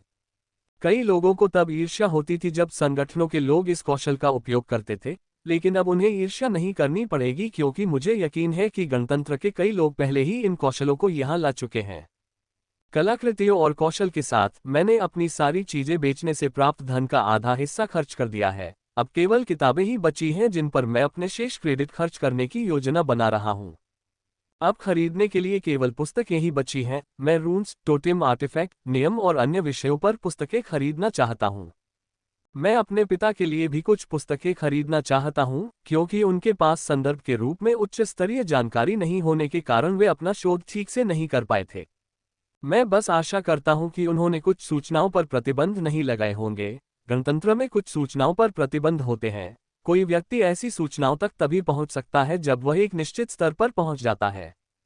जैसे जैसे मैं पुस्तकें खरीदता गया, मुझे ये देखकर बहुत खुशी हुई कि मैं जो भी पुस्तकें खरीदता हूं, उन पर कोई प्रतिबंध नहीं है और ये सभी पुस्तकें विश्वसनीय हैं, क्योंकि ये सभी विजडम टॉवर द्वारा बेची जाती हैं। मुझे अपनी जरूरत की सभी किताबें खरीदने में घंटों लग गए, जबकि मैंने पहले ही पुस्तकों की सूची बना ली थी। रात काफी हो चुकी थी और मुझे काफी भूख भी लग रही थी। यह अच्छी बात थी कि पूरे दिन में दर्जनों स्नैक्स खाने के कारण एशलिन का खाना काफी भरा हुआ था, जिससे मुझे शांति से खरीदारी करने का मौका मिला, अन्यथा मुझे खरीदारी जारी रखने से पहले उसे खाना खिलाना पड़ता। सामान बेचने से मुझे जो भी पैसा मिला, वो लगभग सारा पैसा इन कुछ घंटों में खरीदारी में खर्च हो गया, जिससे मेरे पास केवल 1075 ज्ञान क्रेडिट बचे, जिन्हें मैं अपने परिवार के लिए उपहारों पर खर्च करने की योजना बना रहा हूं, लेकिन आज नहीं। बहुत देर हो चुकी है, मैं सुबह से मेले में था और अब मैं बस खाना खाकर सोना चाहता हूं। खाना बनाने का मूड न होने के कारण मैंने बाहर खाना खाने का निर्णय लिया, जिससे एशलिन बहुत खुश हो गई।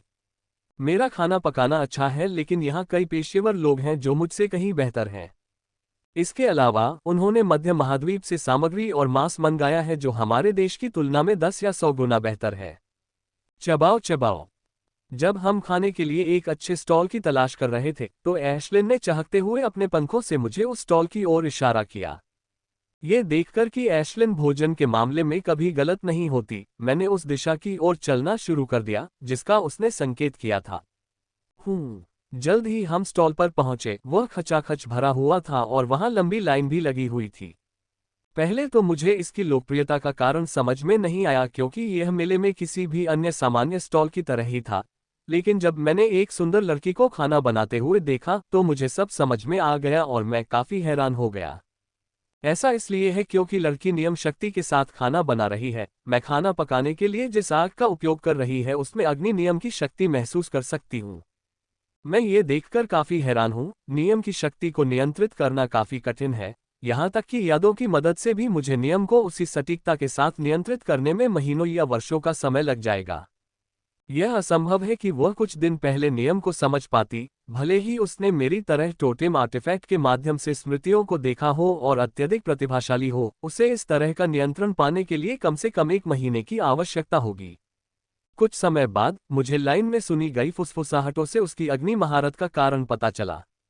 पता चला कि यह लड़की विजडम टॉवर से है और खाना बनाना उसका शौक है, इसलिए हर दिन अपनी शिफ्ट खत्म होने के बाद वह कुछ घंटों के लिए दुकान लगाती थी।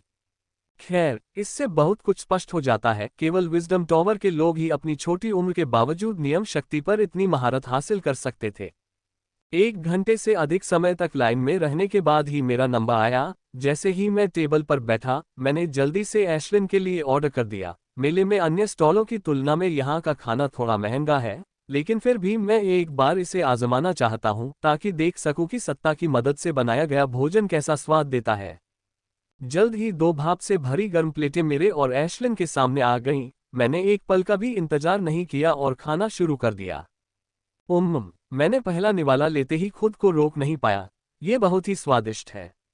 मैंने अब तक जो भी खाया है उसमें ये सबसे बढ़िया व्यंजन है। कोई आश्चर्य नहीं कि इतनी लंबी लाइन लगी हुई थी। एशलिन और मैंने अपना खाना रिकॉर्ड समय में खा लिया। खाना इतना स्वादिष्ट था कि मैं पहला खाना खत्म करने से पहले ही हम दूसरा निवाला लेने से खुद को रोक नहीं सके। खाना खाने के बाद मैं अपने तंबू की ओर वापस चला। चलते समय मेरी नज़र प्रक्षेपण पर पड़ी। ये वह प्रक्षेपण है जो रूल पैलेस के सभी 237 रूल की जानकारी दिखा रहा है। नियमों की सूची में कई परिवर्तन हुए। हत्या का नियम, सूर्य अग्नि का नियम, अग्नि तूफान का नियम अब नहीं देखा जा सका, बल्कि उन्हें समान स्तर के विभिन्न नियमों द्वारा प्रतिस्थापित किया गया। हर दिन 1000 से अधिक लोग परीक्षा पास करके रूल महल में प्रवेश करते थे। इतने सारे लोगों के रूल महल में प्रवेश करने से हर दिन रूल की कुछ वस्तु खर्च हो जाती थी। विजडम टॉवर के लोग अपने स्थान पर एक नया शासन ऑब्जेक्ट स्थापित करते हैं। जहां तक मुझे पता है, नियम की ये वस्तुएं राजा स्तर की शक्ति से आई थीं, जिसे मध्य महाद्वीप में बहुत मजबूत माना जाता है। मुझे ये कहना है कि यह बुद्धि टॉवर काफी उदार है, जो लोगों को राजा स्तर के शक्तिशाली टोटेम आर्टिफैक्ट से बिना किसी भेदभाव के शासन शक्ति को समझने की अनुमति देता है और इसके लिए एक पैसा भी नहीं लेता है।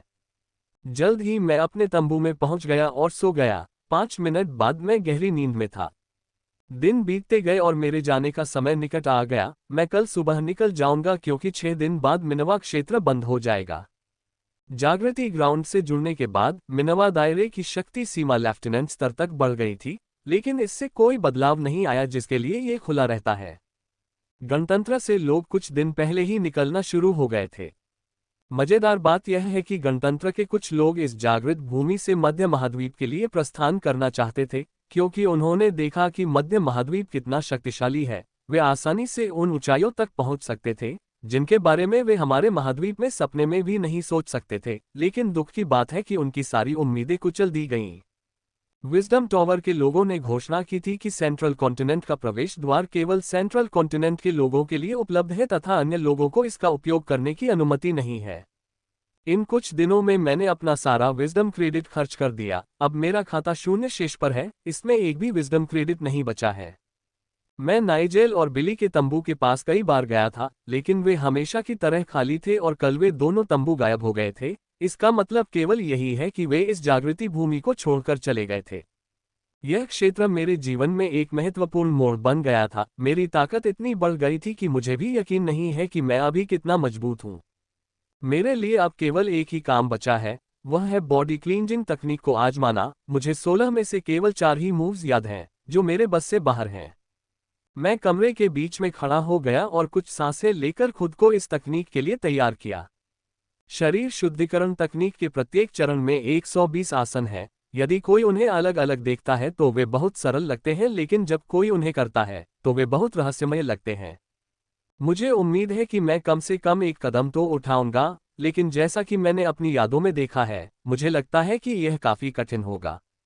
जो लोग उन्हें प्रस्तुत करते हैं वे सभी शीर्ष नाइट स्टेज मार्शल स्टेज पहनते हैं। उनकी तुलना में मेरा स्टेज वास्तव में बहुत कम है। कुछ गहरी सांसें लेने के बाद मैंने इस तकनीक को एक एक मुद्रा में करना शुरू किया। पहली मुद्रा में मुझे कुछ भी महसूस नहीं हुआ, लेकिन दूसरी मुद्रा में मुझे अपने शरीर पर हल्का खिंचाव महसूस हुआ और जब मैंने तीसरी मुद्रा की तो खिंचाव फिर से बढ़ गया। प्रत्येक आसन के साथ तनाव कई गुना बढ़ गया। जब मैंने छठा आसन किया तो मुझे ऐसा महसूस हुआ जैसे मेरे शरीर पर हजारों किलोग्राम वजन हो। फिर भी मैंने अभ्यास जारी रखा क्योंकि मुझे लगता है कि यह तकनीक उस विंडस्लेयर स्टाइल व्यायाम से 100 गुना बेहतर है जो मैं पहले किया करता था।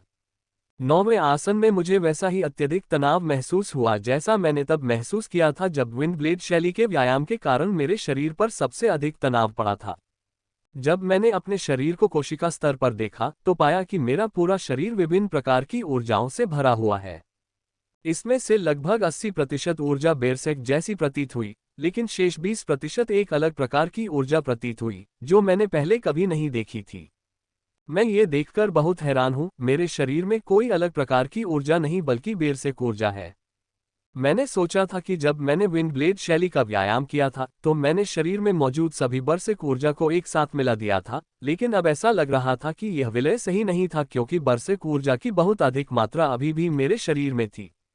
मेरे द्वारा की गई प्रत्येक गतिविधि के साथ ऊर्जाएं बाहर आती थीं और वापस विलीन हो जाती थीं। इतना ही नहीं, मेरा शरीर भी जो 16 गतिविधियों के बाद भट्टी की तरह हो गया था, प्रत्येक गतिविधि के साथ गर्म होता जा रहा था, जिससे विलय और भी अधिक परिपूर्ण हो गया। अब ऐसा लग रहा था कि स्मृतियों में प्रशिक्षक ने जो कहा था वह सही था कि अन्य सभी व्यायाम अधूरे हैं। वे शरीर में सभी ऊर्जाओं को पूरी तरह से एकीकृत नहीं कर सकते, केवल शरीर सफाई तकनीक ही ऐसा कर सकती है। जहां तक शेष 20% विभिन्न ऊर्जाओं का प्रश्न है, मुझे लगता है कि वे चमत्कारी फलों, रहस्यमय औषधियों और कुछ अन्य चीजों से हैं जिन्हें मैंने खाया था। प्रत्येक आसन के साथ अधिक ऊर्जा निकलेगी और वह मेरे शरीर के साथ विलीन होती जाएगी। शरीर के साथ इन सभी विदेशी ऊर्जाओं का विलय इस तकनीक का एक साइड इफेक्ट है। तकनीक का मुख्य उपयोग शरीर से अशुद्धियों को दूर करना है। इतना ही नहीं, अगर कोई इसके सभी 16 चालों को कर सकता है तो वह बेदाग शरीर प्राप्त कर सकता है जो विरासत के साथ एकीकृत करने के लिए एकदम सही है।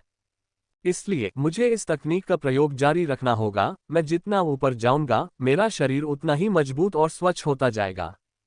10वीं मुद्रा के साथ मेरे शरीर पर तनाव और भी अधिक बढ़ गया था। मुझे ऐसा महसूस हुआ जैसे मेरा शरीर स्टील के तारों में बंधा हुआ है क्योंकि हर अंग को हिलाने के लिए जबरदस्त ताकत की आवश्यकता होती है। मैं ये देखते हुए मुद्राएं करता रहा कि कैसे मेरे शरीर में छिपी ऊर्जाएं पूरी तरह से विलीन हो रही थीं।